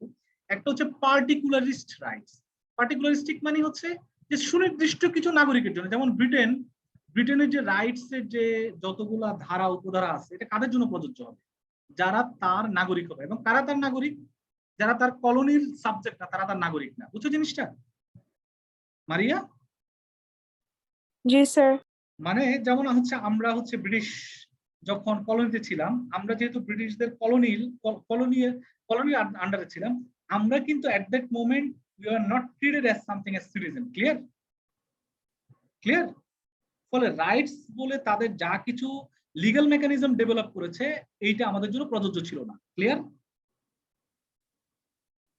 যদিও পরবর্তীতে আস্তে আস্তে স্যার মানে আমরা হচ্ছে সাবজেক্ট ছিলাম বাট হচ্ছে মানে সিটিজেন ছিলাম না। ইউনিভার্সাল আকারে এই জিনিসটা তখন সে সময়, ওটা তো ওই বাস্তবতাও আসলে সে সময় ছিল না, কারণ তর্ক বিতর্কগুলো তো তখন আস্তে আস্তে হচ্ছিল। ক্লিয়ার? ক্লিয়ার? জি স্যার। আচ্ছা, সো খেয়াল করো জিনিসটা, তখন এই যে যারা আমেরিকান, যারা এই যে তোমার হচ্ছে মানে তারাও তো ব্রিটিশদের কলোনিভুক্তই ছিল, তারা যখন তোমার হচ্ছে সেখানে ছিল, আমেরিকাতে ছিল, তারা তখন এই জিনিসটা তারা চিন্তা করলো যে আমরা we are being mistreated by the British government. আমাদের এমন কিছু রাইটস আছে, ওই যে যেহেতু ব্রিটিশদের এই রাইটসটা আছে, আমাদেরও তো কিছু ইনএলিয়েনেবল রাইটস আছে। খেয়াল করছো জিনিসটা?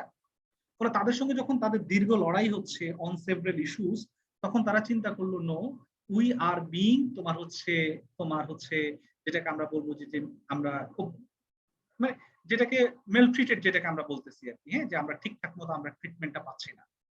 ক্লিয়ার সবাই? ক্লিয়ার? তখন তারা বললো যে আমাদের এমন কিছু রাইট আছে, তখন তারা নিজেদেরকে ডিক্লেয়ার, তাদের এমন কিছু রাইট আছে যে তোমরা দেখো না American right to life, right to liberty, and এই যে আরেকটা কি আছে না বলে না, তাদের ডিক্লারেশনে কি লিখছে, all man are by nature equally free and independent and have certain inherent rights. তাদের এমন কিছু রাইটস আছে, এবং এই রাইটস এর মধ্যে তারা অনেক জিনিসকে তারা হচ্ছে যে তোমরা right to life, right to liberty, and এই যে হ্যাপিনেস, পার্সুইট অফ হ্যাপিনেস, একটা শব্দ শুনছো না তোমরা সেখানে? সো তোমরা দেখো, তখন তারা এই যে তাদের ব্রিটিশ গভর্নমেন্টের বিরুদ্ধে তারা যে ইনসার্জেন্সি গুলো করছিল, ইনসার্জেন্সি গুলো করে নিজেদেরকে তারা কিভাবে সভারেন আকারে তখন তারা ডিক্লেয়ার করতেছে যে আমরা আলাদা। কেন আমরা আলাদা?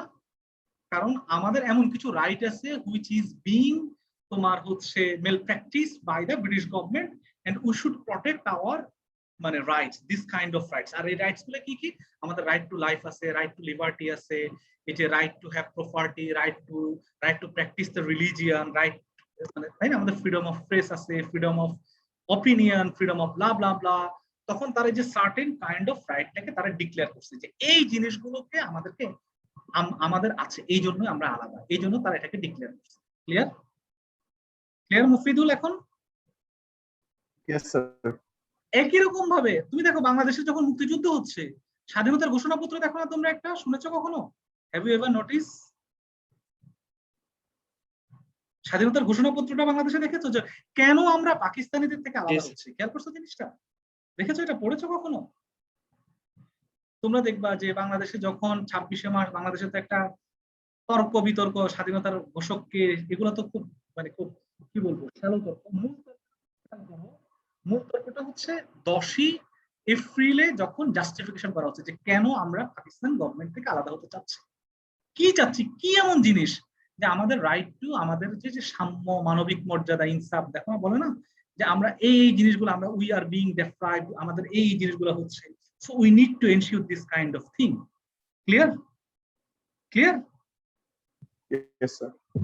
এটা সবাই মানে ফলে declaration of rights is really really N important তোমার হচ্ছে এই যে একটা ডকুমেন্ট, হ্যাঁ, তোমার নিজেদেরকে। সো এই জিনিসটাই আবার এই যে আমেরিকানদের এই যে ডিক্লারেশন অফ রাইটস, এটা ফ্রেঞ্চদেরকে মারাত্মক অনুপ্রাণিত করেছে। আমি এত ডিটেলে যাচ্ছি না যেহেতু সময় নেই, তোমরা আর্টিকেলটা পড়েছো, মানে আই অ্যাজিউম দ্যাট। আমি প্রত্যেক ক্লাসে I will assume that you have read the assign articles before attending the class.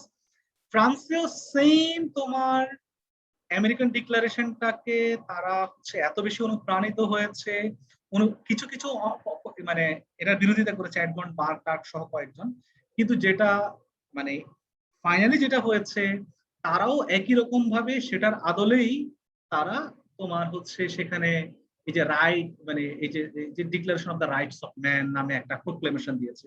সেখানে কি বলছে যে তাদের স্লোগান কি ছিল? ফরাসি বিপ্লবের স্লোগান শুনেছো না সিফাত? জি জি স্যার। হ্যাঁ, কি ছিল সেখানকার স্লোগান? এই মুহূর্তে ভুলে গেছি, ভর্তি পরীক্ষার সময় পড়েছিলাম। সাম্য, লাইফ, স্বাধীনতা, লিবার্টি, সাম্য, স্বাধীনতা, মৈত্রী। হ্যাঁ, ফ্রেটার্নিটি বলে। হ্যাঁ, ঠিক আছে। সো এই যে তারা হচ্ছে the ইনএলিয়েনেবল rights of man, the imprescriptible rights of free man, the rights and dignity of man and the citizen. যাই হোক, সো তারা এই যে তাদের ডিক্লারেশন অফ ম্যানে তারা অনেকগুলো জিনিসকে ইনক্লুড করেছে। হ্যাঁ, ইনক্লুডিং তোমার হচ্ছে press freedom, freedom of religion, equal taxation for all, equality of treatment under the law, protection from arbitrary arrest. হ্যাঁ, মানে যে কাউকে বিনা কারণে গুম খুন করা যাবে না, যে কাউকে বিনা কারণে অ্যারেস্ট করা যাবে না, উইদাউট এনি ট্রায়াল তার পানিশমেন্ট দেওয়া যাবে না, তাকে ট্রায়াল যখন হবে ট্রায়ালটা একটা সুনির্দিষ্ট প্রক্রিয়ার মধ্যে দিয়ে হবে, ট্রায়ালের প্রসেসের মধ্যে তাকে পানিশমেন্ট দেওয়া যাবে না, এবং ট্রায়ালের পরে কি কি ধরনের পানিশমেন্ট দেওয়া যাবে, কি কি ধরনের পানিশমেন্ট দেওয়া যাবে না, এই যে একটা ডিটেইল ডিক্লারেশন আমরা সর্বপ্রথম আমরা দেখলাম হচ্ছে এই যে ফ্রেঞ্চ ডিক্লারেশনের মধ্যে আসলো। ক্লিয়ার সবাই? ক্লিয়ার? জি স্যার। আচ্ছা, এবং সেখানে লাস্ট পার্টটা ছিল অ্যাবলিশিং টর্চার, মানে টর্চারের আলাপটা খুবই খুবই ইম্পর্টেন্ট, এবং আমরা এইটা নিয়ে আলাদা 2টো উইক রেখেছি, মানে টর্চার নিয়ে ইন ডিটেল আলাপ করবো, এবং আমরা অনেকগুলো এথনোগ্রাফি পড়বো। হ্যাঁ, সেটা আমরা ইন ডিটেল আলাপ করবো। এটা পড়েছে সাজ্জাদ, এটা একটু ইয়া করবা, এখানে কি আলাপ করেছে abolishing torture and cruel punishment?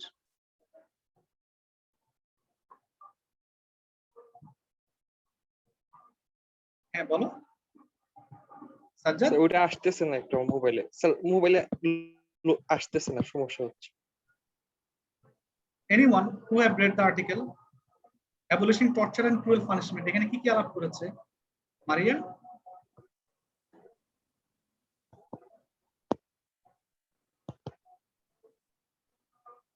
Sir, I had a question. Yes, yes. হ্যাঁ, তিনরি বলো। Sir, in the group you told to read up to page 132, so I read up to that. No, 113 to 135. আমি তোমাদেরকে বলেছি যে একটা তোমার হচ্ছে এই যে article, they have set a great example. Sir এই আর্টিকেলই পড়েছি, কিন্তু I read up to one page. Okay, no problem. একটু পড়ে নিও পরে। Anyone এখানে কি লিখেছে এরপরে? অ্যাবলিশিং টর্চার কে পড়েছো? কে পড়েছো? স্যার আমি বেসিক্যালি যেটা কিছু পড়েছিলাম, যেটা বুঝেছি সেটা হচ্ছে যে একটা টাইমে হচ্ছে পানিশমেন্ট দেওয়ার ক্ষেত্রে যেই প্রসিডিউরটা তারা ফলো করতো এটা খুবই হচ্ছে কাইন্ড অফ ব্রুটাল ছিল, এবং নট অনলি দ্যাট যে একটা ক্রিমিনাল ওটার কারণে হচ্ছে রেসপেক্টের দিক থেকে তার ফ্যামিলি মেম্বারসটাও হচ্ছে সেই যে ক্রাইমের যে একটা বোঝা ওইটাকে বেয়ার করতে হইতো। তো আমাদের এখানে অনেকগুলো ফিলোসফার হচ্ছে কথা বলেছে, তো ওরা যেটা বলতেছে যে শুধুমাত্র ব্যক্তিরই হচ্ছে পানিশমেন্টটা পাওয়া উচিত, এটার জন্য যাতে তার কারণে যাতে তার ফ্যামিলি মেম্বার্স বা আদার্সরা যাতে এফেক্টেড না হয়। তো এরকম অনেকগুলা হচ্ছে জিনিসের পরে বেসিক্যালি হচ্ছে কি ওই এই পানিশমেন্টের যে ধরনটা এটা থেকে সরে আসা হয়েছে।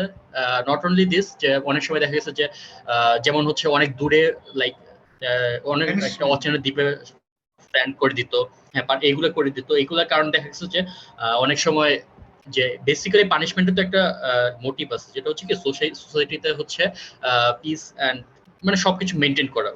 এন্ড নট অনলি দিস, সাথে সাথে সোসাইটির অন্যান্য যারা আছে ওরাও যাতে ওইটা থেকে কিছু শিখতে পারে এবং ওরাও যাতে ফার্দার ওই ক্রাইম না করে, ওই বার্তাটা দেওয়া। তো এইরকম মাকসুদ আমরা এটা নিয়ে ইন ডিটেইল আলাপ করব। টর্চারের নানান ধরন ছিল এবং সে সময় খুব ব্রুটাল টর্চার করা হতো, জনসম্মুখে টর্চার গুলা করা হতো, খুব ডিসঅনারিং ছিল, এবং পানিশমেন্টের ধারাগুলাও টর্চারের ধরনগুলো খুব ক্রুয়েল ছিল। আমরা সেগুলো নিয়ে আমি বারবার বলছি যে we have different week, we will discuss in detail in those books.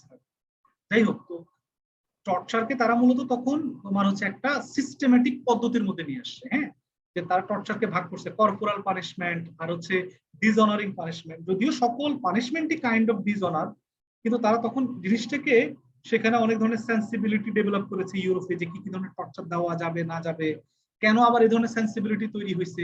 ধরো এর আগে একটা মানুষকে খুব ব্রুটালি টর্চার করছে, কিন্তু এরপরে আবার তখন মানুষ এটাকে সাপোর্ট দিচ্ছে, কিন্তু এখন আবার মানুষ এটাকে সাপোর্ট দিচ্ছে না।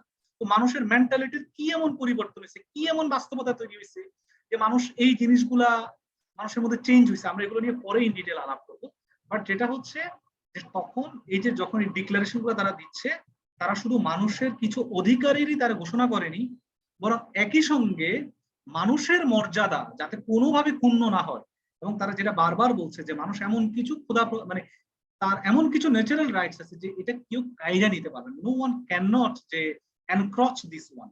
সো এই জিনিসগুলো, এবং তাকে আরবিট্রারি পানিশমেন্ট দিতে পারবে না। ইভেন যদি পানিশমেন্টও দিতে চায়, কোন কোন ধরনের পানিশমেন্ট দেওয়া যাবে, কিভাবে দেওয়া যাবে, এটার একটা ডিটেইল গাইডলাইন, যেটাকে তোমরা এখন পেনাল কোড বা কি কি টাইপের কোডিং টোডিং এর মধ্যে সিআরপিসি পড়ো না তোমরা, দেখো না তোমরা এখন এগুলার একটা সিস্টেমেটিক পদ্ধতিতে আসছে না, দেখো না তোমরা?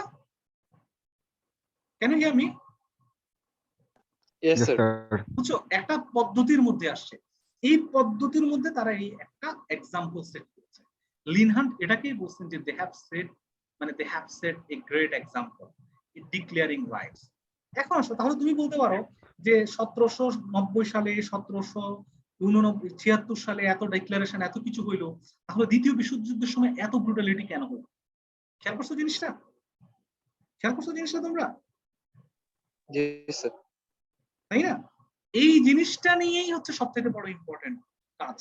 শুধু মানে রাইটটাকে শুধু ডিক্লেয়ার করলে হবে না, এটাকে ইনস্টিটিউশনালাইজ করতে হবে, এটাকে স্টেট বিল্ডিং প্রজেক্টের পার্ট করতে হবে। না হলে তুমি এই যে যেমন ধরো তুমি এই আর্টিকেলটা পড়লে দেখবা যে ফ্রেঞ্চের declaration of the rights of man যখন ঘোষণা করা হচ্ছে, অটোমেটিক্যালি তারা declaration of the rights of man, king, deputy যারা ছিল তাদের জন্য এবং সিটিজেনশিপের মানে ডিক্লারেশন করছে। কিন্তু যারা স্লেভ ছিল, যারা অলরেডি তোমার হিউম্যান আকারে ট্রিটেডই না, হ্যাঁ তোমার সিটিজেন আকারে ট্রিটেডই না, তাদের রাইটস গুলো কি হবে এই ধরনের কোনো আমরা আলাপ আলোচনা সেখানে দেখি। এই জন্য তোমরা হানা আরেন্ট নামক এক, আমি তার আর্টিকেল পরে কাজ করতে পারবো, সে ইন্টারেস্টিংলি সে এটা নিয়ে আলাপ করছে। আমরা সেই আলাপগুলোতে যাওয়ার আগে জাস্ট মাথার মধ্যে রাখা যেটা, তাহলে আমরা দেখলাম যে প্রত্যেকটা রাষ্ট্র, খেয়াল করো এই আর্টিকেলটার সবচেয়ে ইম্পর্টেন্ট পার্টটা খেয়াল করো মারিয়া, তোমার সেই যে কোশ্চেনটা করলে যে রাষ্ট্র কি হলো তাহলে হিউম্যান রাইটস এর জন্য, খেয়াল করো জিনিসটা।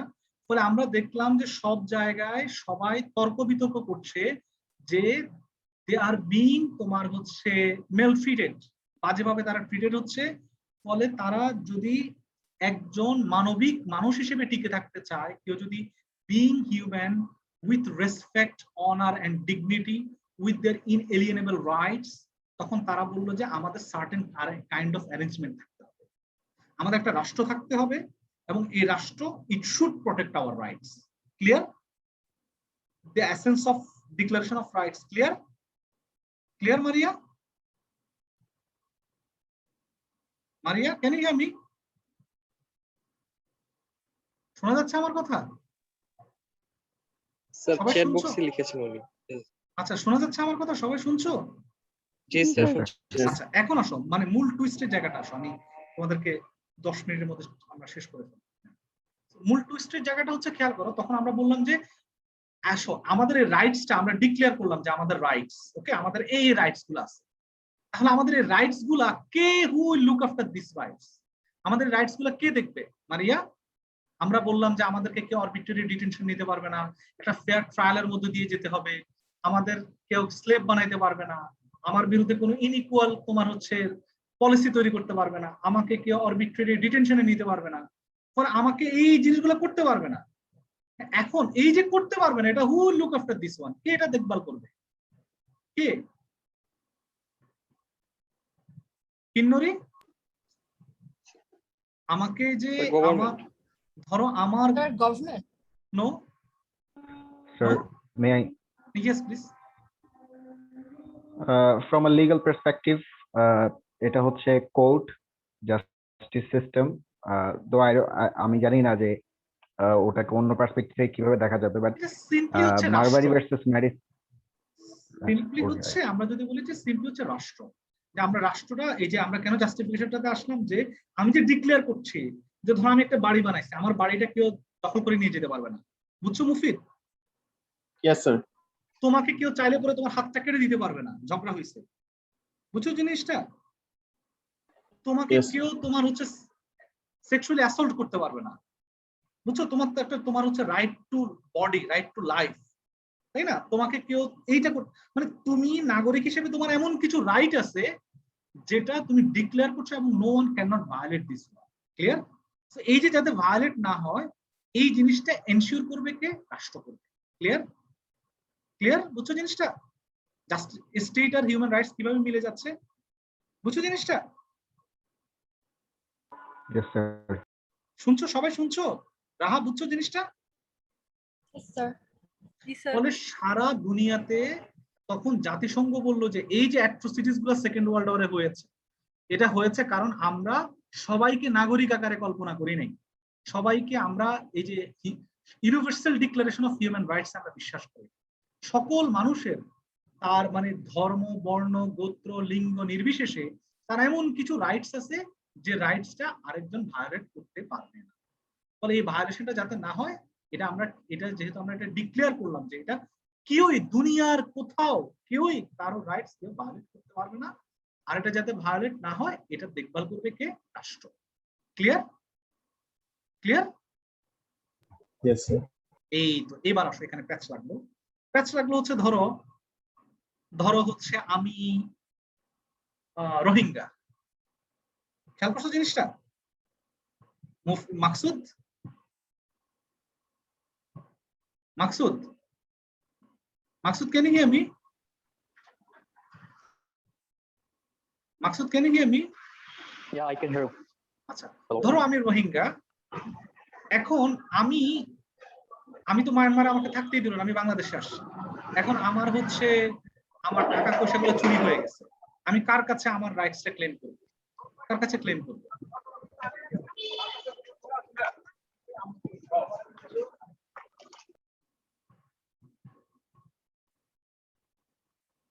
রিফা, আমি কার কাছে ক্লেম করব? Rifa, can you hear me? Sir, they don't have any way actually. এই তো দেখো, এখন খেয়াল করো জিনিসটা। তোমার হচ্ছে শুধু আমি একটা তোমার হচ্ছে হিউম্যান হলেই যে আমি হিউম্যান রাইটস পেয়ে যাব, জিনিসটা আসলে তা না। খেয়াল করো, দ্বিতীয় বিশ্বযুদ্ধের পর আমরা যখন বললাম যে হিউম্যান রাইটস গুলা লুক আফটার করবে রাষ্ট্র, এখন যার কোনো রাষ্ট্র নেই সে কার কাছে সে তার রাইটটা ক্লেম করবে? খেয়াল করছো জিনিসটা? ফলে তোমার রাইট টু হ্যাভ রাইটস, খেয়াল করো শব্দটা really important one, right to have rights. Sifat, right to have rights মানে কি বুঝছো জিনিসটা? Yes, sir. মানে কি? মানে হচ্ছে এই রাইটটা পাওয়া, এই যে হিউম্যান রাইটস যেটা আছে সেটা পাওয়ার রাইট, সেটা পাওয়ার অধিকার। সো তুমি যতক্ষণ পর্যন্ত না কোন একটা রাষ্ট্রের নাগরিক না হচ্ছ ততক্ষণ পর্যন্ত তুমি তোমার নিজের হিউম্যান রাইটসটাকে আসলে ক্লেমই করতে পারবে না। ক্লিয়ার? ক্লিয়ার? সমস্যাটা বুঝতে পারছো জিনিসটা? ফলে মানে সারা দুনিয়াতে হিউম্যান রাইটস এটা রাষ্ট্রকে কেন্দ্র করেই এটা ডেভেলপ করেছে এবং সারা দুনিয়াতে থিঙ্ক অ্যাবাউট, ধরো আজকে আমি রাকিবকে যদি বাংলাদেশ রাষ্ট্র যদি আমাকে একটা ফারিয়া আকারে ঘোষণা করে বা তার মানে দেশদ্রোহী বা ব্লা কোন একটা ট্যাগম্যাগ দিয়ে আমার ঘোষণা করে এবং তার নাগরিক আকারে সে যদি অস্বীকার করে বসে, আমি আমার রাইটটা কোথায় ক্লেম করতে পারবো? কোনো স্পেস আছে আমার কাছে? আমার কাছে কোনো স্পেস আছে? ফলে তোমাকে নিজের রাইটটাকে ক্লেম করার জন্য at first you need to be the part of any state. Mufid, বুঝেছো এখন জিনিসটা? Yes, sir. বুঝছো জিনিসটা? শুধু তোমার হচ্ছে তুমি হিউম্যান হলেই হবে না, তোমাকে হিউম্যান হওয়ার পাশাপাশি you need to be the citizen of a specific state. তোমাকে কোন একটা রাষ্ট্রের নাগরিক হতে হবে, then you can claim your human rights, otherwise you can not even claim your human rights. Clear? সবাই ক্লিয়ার? সবাই clear? For right to have rights মানে তোমার রাইটটা পাওয়ার তোমার হচ্ছে কি করতে হবে? তোমার একটা স্পেস থাকতে হবে। এখন আসো, তোমার শুধু রাইট টু হ্যাভ রাইটস থাকলে কি তোমার হিউম্যান রাইটস প্রটেক্টেড হয়ে যাবে? Do you think like this? খেয়াল করছো জিনিসটা? Hello sir, right to have right থাকলে তো স্যার অনেকে যে গুম খুন এরকম হচ্ছে, ওরা তো তাহলে রাইটটা থেকে বঞ্চিত হচ্ছে। ইয়েস, কারণ ওই রাষ্ট্রে এটা সুনির্দিষ্ট মেকানিজম নাই তোমার রাইট গুলাকে প্রটেক্ট করার, মানে হিউম্যান রাইটস গুলাকে যে প্রটেক্ট করার যে মেকানিজম দরকার, যে স্টেট মেশিনারি দরকার, যে জবাবদিহিতা দরকার। শুধু আমি রাষ্ট্র বললাম, রাষ্ট্র তো একটা আরবিট্রারি জিনিস, রাষ্ট্র তো নানান, তাই না, ইনস্টিটিউশনের মধ্য দিয়ে ফাংশন করে না। ফলে সেখানে সেই ইনস্টিটিউশন গুলো আছে কিনা, সেখানে মানুষের এটা নিয়ে সেন্সিবিলিটি আছে কিনা, মানুষ বুঝে কিনা যে তার রাইটটা ইয়া হচ্ছে, এটার নাম কি তোমার হচ্ছে, এটার নাম কি, এই যে রাইটটা ইট ইজ বিং তোমার এই যে হ্যাম্পার্ড, এই সেন্সিবিলিটি গুলো আছে। যেমন থিঙ্ক অ্যাবাউট, তোমাদের একটা উদাহরণ দিই, ধর একজন ফিলিস্তিনিয়ান, সে তো ইসরায়েলের নাগরিক, তাই না, রাষ্ট্র আকারে সে ইসরায়েলের নাগরিক না। এখন আসো, ধরো তার হাজবেন্ড 17 বছর ধরে আরবিট্রারি ডিটেনশনে, তাকে আরবিট্রারি ডিটেনশনে কে নিছে, কে নিছে তাকে আরবিট্রারি ডিটেনশনে? তার কিন্তু রাইট টু হ্যাভ রাইটস আছে, খেয়াল রাখো, তার রাইট টু হ্যাভ রাইটস আছে, মানে সে একটা রাষ্ট্রের নাগরিক। রোহিঙ্গারা তো নাগরিক না, সে তো ক্লেমই করতে পারতেছে না। ফিলিস্তিন তার নাগরিকের স্ট্যাটাস আছে। বা থিঙ্ক অ্যাবাউট দ্য কাশ্মীর, কাশ্মীরের একজনের তার নাগরিক অধিকার আছে, মানে সে রাষ্ট্রের কাছে রাইটটা ক্লেম করতে পারে। কিন্তু খেয়াল করো, তাকে 17 বছর ধরে তাকে কি করে রাখা হচ্ছে, আরবিট্রারি ডিটেনশন করে রাখা হচ্ছে। তাকে আরবিট্রারি ডিটেনশনে কে রাখতেছে? তার নিজের রাষ্ট্র রাখতেছে না। তাকে কি পরিমাণ সিকিউরিটাইজেশনের মধ্য দিয়ে, আমি জানি না তোমরা কখনো বাংলাদেশের টেকনাফে গেছো কিনা, টেকনাফে তোমরা যারা থাকে এদের লাইভ, ইভেন চিটং হিল ট্রেক্সে যারা থাকে এদের লাইভ দেখবে যে কতক্ষণ পর পর এদেরকে শুধু সিকিউরিটি চেক দেওয়া লাগে। এখনো তোমরা এটা দেখেছো কখনো? Have you ever noticed? কখনো বেড়াতে গেছো এসব জায়গায়? Yes, sir. Have you ever visited any areas like Teknaf recently? কেউ বেড়াতে গেছো? আপনি বলছিলেন আপনার এক্সপেরিয়েন্স, কেউ বেড়াতে গেছো? তোমরা টেকনাফ যদি বেড়াও, আমি জানি না, তোমরা গেলে দেখবা যে তোমাকে কতক্ষণ পর পর শুধু তোমাকে চেক করবে, তোমাকে থামাবে, থামায়া তোমার পুরো শরীর চেক করবে, খুব বাজে আকারে, মানে বডি চেক করবে। এটা তো হচ্ছে কিছু আছে তোমার হচ্ছে তোমার কন্টিনিউয়াস চেক, আবার কিছু আছে হচ্ছে রুটিন চেক, সরি এগুলো হচ্ছে রুটিন চেক, আর কিছু আছে হুট করে, তুমি হুট করে আসো, তোমার হুট করে বাসটাকে থামাবে, একটা এসে তোমাকে চেক করবে। আর চেক পয়েন্ট হচ্ছে এমন একটা জিনিস যে চেক পয়েন্টে মানুষ আর মানুষ থাকে না। মাথায় রাখবে, চেক পয়েন্ট নিয়ে একজন অ্যানথ্রোপোলজিস্ট আছেন তোমার হচ্ছে যোগানাথেন, তার একটা ইন্টারেস্টিং বই আছে। শ্রীলঙ্কাতে তামিলদেরকে যখন এরকম তোমার চেক পয়েন্টগুলোতে যখন থামায়, তখন তুমি রাষ্ট্রের কাছে কোনো নাগরিক না, তুমি একটা স্রেফ বডি থাকো, বুঝছো? মানে তোমার স্বাধীনতা তোমার একদম নাঙ্গা হয়ে যায়। তোমার মানে আমি জানি না তোমরা কখনো চেক পয়েন্ট, তোমরা তো ঘুরতে গেছো, খুব একটা বুঝো নাই। যারা এভরিডে লাইফ লিড করে সেসব জায়গায়, যাকে কন্টিনিউয়াস এই চেকিং রিচেকিং এর মধ্যে দিয়ে যায় যারা, তারা বুঝে যে তাদের লাইফটা কি পরিমাণ হেল হয়ে আছে। আমি সে আলাপ করতে আপাতত চাচ্ছি না। তোমাদেরকে যেটা আলাপ করতেছিলাম যে রাইট টু হ্যাভ রাইটস, যে তোমার রাইট টু হ্যাভ রাইটস কাশ্মীরিদের আছে, বা হচ্ছে থিঙ্ক অ্যাবাউট ফিলিস্তিনিদের আছে, কিন্তু সে 17 বছর ধরে আরবিট্রারি ডিটেনশন। তার এই আরবিট্রারি ডিটেনশন তাকে কে রাখছে, কে নিয়ে যাচ্ছে তাকে আরবিট্রারি ডিটেনশনে? কে নিয়ে যাচ্ছে? স্যার অ্যানাদার স্টেট না, সেই রাষ্ট্রই, তার নিজের রাষ্ট্রই, নিজের স্টেটই। ফলে তুমি বললা যে তোমার হিউম্যান রাইটসটা পাবা কার কাছ থেকে? রাষ্ট্র থেকে, কিন্তু রাষ্ট্র হিউম্যান রাইটস ভায়োলেশন করতেছে। তখন তুমি কি করবা? বুঝছো জিনিসটা, হিউম্যান রাইটস এর পারপ্লেক্সিটিস গুলো খেয়াল করছো জিনিসটা? আবার রাষ্ট্রটা যদি, হ্যাঁ বলো স্যার। এই যে উইগুর যারা আছে চায়নাতে, ওরাও তো এরকম ডিটেনশন ক্যাম্পে থাকে, ওরাও কি সেম সেম তুমি রাষ্ট্রের কাছে রাইট ক্লেম করতে পারো, কিন্তু রাষ্ট্রই তোমার রাইটসটাকে তোমার হচ্ছে ইয়া করছে। ফলে খেয়াল করো জিনিসটা, শুধু তুমি হিউম্যান হইলেই হবে না, তুমি হিউম্যান হইলেই তোমার হিউম্যান রাইটসটাকে তুমি ক্লেম করতে পারছো না। আমি আজকের ক্লাসটা খুবই সিম্পলি শেষ করতে এই জায়গায় এসে, মারিয়া আমি জানি না তুমি শুনছো কিনা, তুমি প্রথমে কোশ্চেনটা করেছিলে। সো আমরা শুধু হিউম্যান হলেই কিন্তু আমাদের হিউম্যান রাইটসটা পাচ্ছি না, আনটিল এন্ড আনলেস আমরা কোন একটা পলিটিক্যাল কমিউনিটির পার্ট না হই। ক্লিয়ার সিফাত? ক্লিয়ার? Yes sir. আবার আমরা সেই পলিটিক্যাল কমিউনিটির পার্ট হলেই হচ্ছে না, যতক্ষণ পর্যন্ত না সেই পলিটিক্যাল কমিউনিটিতে বা সেই রাষ্ট্রে যথাযথ লিগ্যাল অ্যারেঞ্জমেন্ট, যথাযথ স্টেট মেকানিজম সেখানে হাজির না থাকে এবং মানুষের মধ্যে এইসব বিষয়ে সেন্সিবিলিটি না থাকে। ধরো কাউ একজনকে গুম করে নিয়ে যাচ্ছে, আমরা যদি এটা হইতেই পারে, মানে আমাদের এই সেন্সিবিলিটিটাই নেই। ফলে যতক্ষণ পর্যন্ত তুমি এমন একটা স্টেট তৈরি করবা যে স্টেটের মধ্যে প্রপার অ্যারেঞ্জমেন্ট আছে এবং একই সঙ্গে সেখানে তোমার স্টেট মেকানিজম আছে টু প্রটেক্ট দোজ রাইটস, ততক্ষণ পর্যন্ত আসলে তোমার হিউম্যান রাইটসটা you can not even claim your human rights. Clear? Clear? Clear? So আমি যদি একদম আমার ক্লাসের সামারিটা শেষ করি, সামারিটা হচ্ছে যে এই যে আন্ডারস্ট্যান্ডিং অফ হিউম্যান রাইটস যেটাকে আমরা বলছি, যে ইট ইজ নট মিয়ারলি যে তুমি সিম্পলি হিউম্যান হলেই আমরা যেটাকে বলতেছি যে কিছু আমি যে গ্রোসাস বা অন্যান্য যারা বলতেছে যে আমি জন্ম নিলেই কিছু আমি অটোমেটিক অধিকার পেয়ে যাব, বিষয়টা আসলে তা না। আমি জন্ম নিলেই আমি অসংখ্য মানে ন্যাচারাল রাইটস বা ইনএলিয়েনেবল রাইটস পেয়ে যাই না। যেমন আমি জন্ম নিয়েছি রোহিঙ্গা হয়ে, আমার অসংখ্য ইনএলিয়েনেবল রাইটস নাই। কেন নাই? Because I am not part of any political community. জিউসদের একই অবস্থা হয়েছে সেকেন্ড ওয়ার্ল্ড ওয়ার, যেহেতু তাদের কোনো পলিটিক্যাল কমিউনিটি নাই, ফলে তার যে আমরা ন্যাচারাল রাইটস এর কথা বলতেছি, এটা আসলে তার কোনো ন্যাচারাল রাইটস এর আসলে কিছু নাই। ক্লিয়ার? এটা একটা মেইন পয়েন্ট আজকের আলাপের। Maksud clear? Maksud clear? First. Second হচ্ছে খেয়াল করো, ফার্স্ট আমি যেটা বললাম যে আমরা জন্ম নিলেই যে আমরা কিছু ইনএলিয়েনেবল বা ন্যাচারাল রাইটস পাই, বিষয়টা আসলে তা না, আনটিল এন্ড আনলেস আমরা কোনো একটা পলিটিক্যাল কমিউনিটির পার্ট না হই। সেকেন্ড হচ্ছে আমরা পলিটিক্যাল পার্টের এই যে পলিটিক্যাল কমিউনিটির শুধু পার্ট হলেই হবে না, সেই পলিটিক্যাল কমিউনিটি বা সেই রাষ্ট্রের মধ্যে যথাযথ লিগ্যাল অ্যারেঞ্জমেন্ট যদি না থাকে, তাহলেও আমার হিউম্যান রাইটসটাকে আমি আসলে কখনো ক্লেম করতে পারবো না। ফলে আমি যে নিজেকে মানুষ আকারে কল্পনা করছি, যে মানুষ আকারে নিজেকে ঘোষণা দিচ্ছি, এই ঘোষণাটা আসলে অর্থহীন।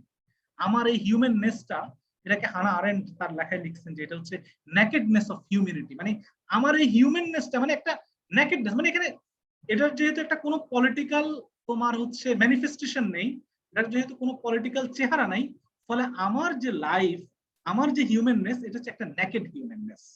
Clear Kinnori? Clear? Clear? Yes sir. Clear আজকের আলাপেরটা? Yes sir.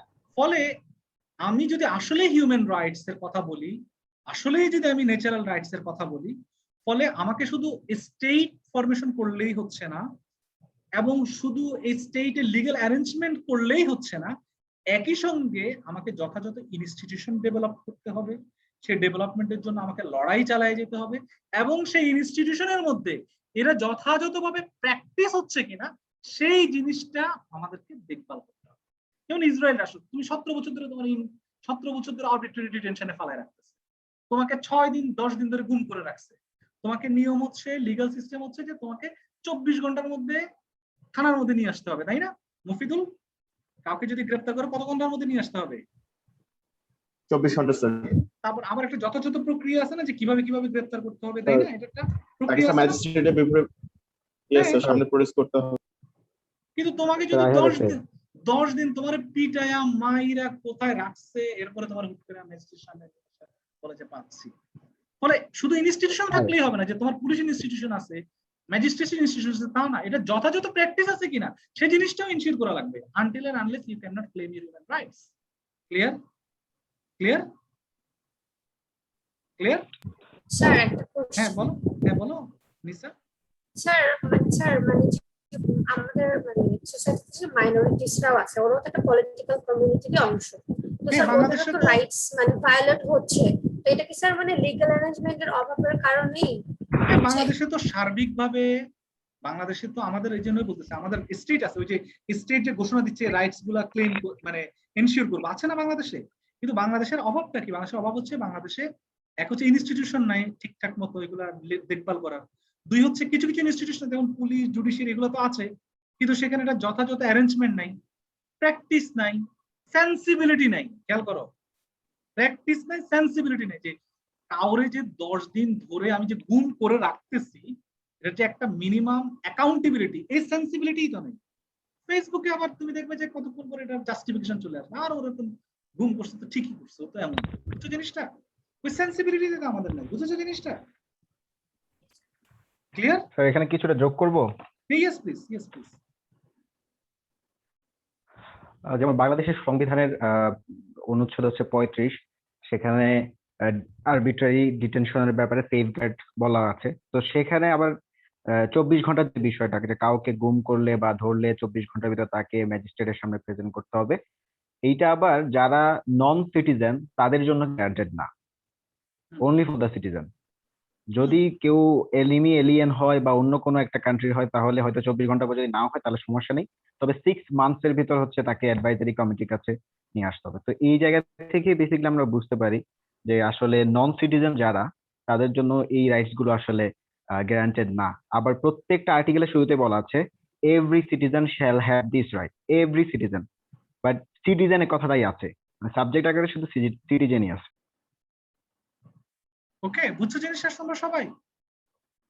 সাদিয়া জামান, সাদিয়া, কোনা, ক্যান ইউ হিয়ার মি? তোমার লেকচারটা বুঝতে সহজ হয়েছে? তুমি বুঝতে পারছো আজকে কি আলাপ করেছি আমরা? হ্যাঁ হ্যাঁ হ্যাঁ sir, yes sir. Mufid clear? Mufid, Mufid clear? আচ্ছা, Maksud clear? Maksud, can you hear me? Okay, so আমরা যদি শেষ করি আমাদের আমরা এখানে শেষ করছি আজকে, যে আমাদের আলাপটা মেইন হচ্ছে যে তুমি হিউম্যান রাইটস ক্লেম করার জন্য তোমার শুধু মানে রাষ্ট্রই হলে হবে না, রাষ্ট্রে সেই প্র্যাকটিসটাও থাকতে হবে, ইনস্টিটিউশন থাকতে হবে, অ্যারেঞ্জমেন্ট থাকতে হবে। আর এটা আনটিল এন্ড আনলেস, এটা ততক্ষণ পর্যন্ত এটা অ্যাচিভ হবে না, এই হিউম্যান রাইটস অ্যাচিভ করতে পারবে না যতক্ষণ পর্যন্ত না তোমরা এটা পলিটিক্যাল অ্যাক্ট আকারে এটাকে তোমরা যতক্ষণ পর্যন্ত এটাকে কল্পনা করো। হ্যাঁ, ফলে হিউম্যান রাইটস এর আমরা যে হিস্ট্রি, যে হিউম্যান রাইটস এর যে সোর্স, প্রোভেনেন্স, ওয়ার্কশপ, আমরা এগুলো নিয়ে we are very familiar with this kind of তোমার হচ্ছে আইডিয়াস, ডিবেটস। কিন্তু সবচেয়ে ইম্পর্টেন্ট ওয়ান হচ্ছে হিউম্যান রাইটস কে হিউম্যান রাইটস আকারে হাজির করা। হ্যাঁ, হিউম্যান রাইটস কে হিউম্যান রাইটস আকারে হাজির করার মানেই হচ্ছে হিউম্যান রাইটস কে একটা পলিটিক্যাল ক্যাটাগরি আকারে এবং অ্যানথ্রোপোলজিক্যাল ক্যাটাগরি আকারে সমাজে হাজির করা। This is really an important part. Okay, আর অ্যানথ্রোপোলজিস্টরা এই জায়গায় যেমন লিগাল এক্সপার্ট আর অ্যানথ্রোপোলজিক্যাল পার্থক্য হচ্ছে, যেমন লিগালরা দেখো, লিগালরা হচ্ছে সে লিগাল জার্গন টার্মস এর মধ্যে দিয়ে আছে, অ্যানথ্রোপোলজিস্টরা প্রবলেমেটাইজ করতেছে যে হ্যাঁ তুমি তো ঠিক আছে, তুমি তো লিগালের মধ্যে এটা বলতেছো যে এই রাইটস গুলো হচ্ছে, কিন্তু সে তো এই রাইটসটা পাচ্ছে না। কেন পাচ্ছে না? কারণ তার এই পলিটিক্যাল কন্ডিশন, তার এই কন্ডিশন, রাষ্ট্রের এই কন্ডিশন, এই জন্য এটা পাচ্ছে না। বুঝছো জিনিসটা? How anthropologist intervene the question of human rights. বুঝেছো এখন? সাজ্জাদ, সাজ্জাদ বুঝেছো? সাজ্জাদ, হ্যাঁ স্যার, আমি তোমাদেরকে ক্লাসটা বুঝাইতে পারছি কিনা, তার কারো যদি কোনো কোশ্চেন থাকে, anyone, if you have any question, if you have any question. হ্যাঁ বলো স্যার। একটা জিনিস স্যার, মানে যদি স্যার রোহিঙ্গা এবং উইগুরের কথা চিন্তা করি, তো স্টেট এখানে ইচ্ছা করি ওদের হচ্ছে মানে প্রোটেকশন গুলো দিতেছে না, বাট ফিলিস্তিনের যদি হচ্ছে কথা চিন্তা করি, এখানে ফিলিস্তিন রাষ্ট্র হিসেবে ব্যর্থ, মানে দিতে যাচ্ছে কিন্তু পারতেছে না। সো দুইটা জিনিসই কি স্যার সেম? খেয়াল করো, খুব ইন্টারেস্টিং।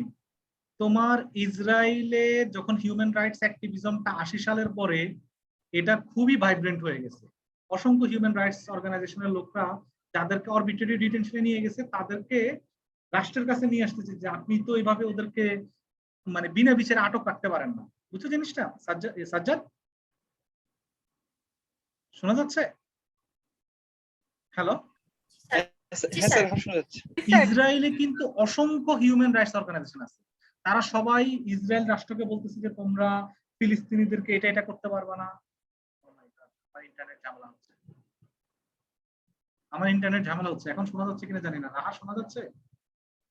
জি স্যার, শোনা যাচ্ছে। তো হিউম্যান রাইটস এত বেশি অর্গানাইজেশন 80 সালের পরে, 80 সালের আগে এগুলো ছিল না এরকম। হ্যাঁ, ওর আগে তো ওদেরকে নিয়ে তো জেলের মধ্যে পুরাই রাখছে 20-25 বছর। তো এত বেশি পরিমাণ আপিল হয়েছে, আপিলের কারণে এগুলা তো রাষ্ট্র তো দিন শেষে মুখ রক্ষার খাতিরেও অনেক জিনিসের শোনা লাগে না। এই যে আমি তোমার হচ্ছে ওই দিন দেখলাম যে ঢাকা বিশ্ববিদ্যালয়ের একটা কতগুলো ছেলেকে গ্রেপ্তার করে নিয়ে গেছে এবার মোদির বিরুদ্ধে আন্দোলনের কারণে। তো ওদের মা বাবা আইসা ঢাকা ভার্সিটির ভিসির কাছে বলতেছে আমাদের ছেলেগুলো যাতে পরীক্ষার অনুমতি পায়।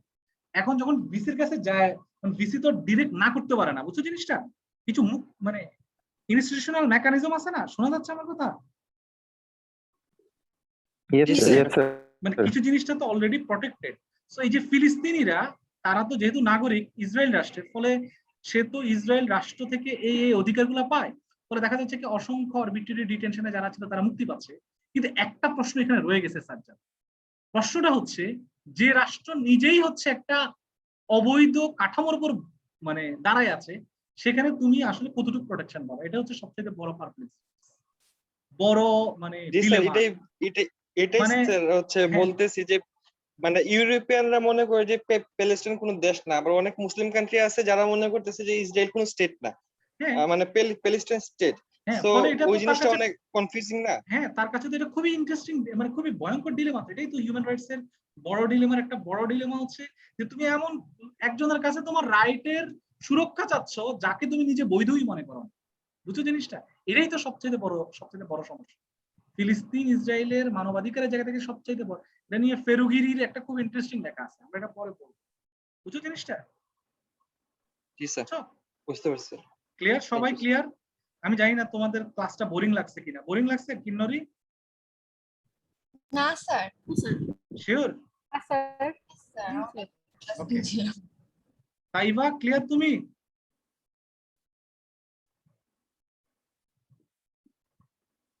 আচ্ছা, so thank you so much. Next ক্লাসে আমরা এই যে ডিক্লারেশন গুলো পড়বো। আমরা যে আজকে অনেকগুলো ডিক্লারেশনের কথা বলছি, বুঝছো? আমি তোমাদেরকে গ্রুপ করে দিব, তোমরা এক একটা গ্রুপ এক একটা ডিক্লারেশন আমাদেরকে প্রেজেন্ট করবা। ক্লিয়ার? কি কি ডিক্লারেশনে মানুষের কি কি রাইটস গুলাকে জাস্ট একটু জানার জন্য, যেহেতু অনেকে নতুন, যেমন যে আমাদের অ্যানথ্রোপোলজিতে ওরা তো একদম নতুন, হ্যাঁ, দে নিড টু নো, হ্যাঁ। তো তাদের জানার জন্যই আমি হচ্ছে এটা তোমাদের অনেকের কাছে তোমার মানে খুব রিপিটিভ মানে মনে হইতে পারে, রিপিটেশন মনে হইতে পারে, বাট প্লিজ মানে এটা একটু ওইভাবে নিও। থার্ড উইক থেকে ইনশাআল্লাহ আমরা এই যে আমাদের mainstream, I think from third week you will enjoy our discussion session. Okay, clear? Thank you so much. If you have any question, please write in chat box. We are available. Thank you so much. আর still আমাদের কোর্সে 9টা seat ফাঁকা আছে, তোমাদের কোনো বন্ধু যদি interested হয় আমাকে কালকের মধ্যে জানাই দেবে। ওকে, থ্যাংক ইউ, আল্লাহ হাফেজ, বাই বাই, টাটা। সবাই ভালো থেকো। কেমন? আসসালামু আলাইকুম। ওয়া আলাইকুম আসসালাম। ভালো থেকো। Thank you, sir. Thank you, sir. Thank you, sir.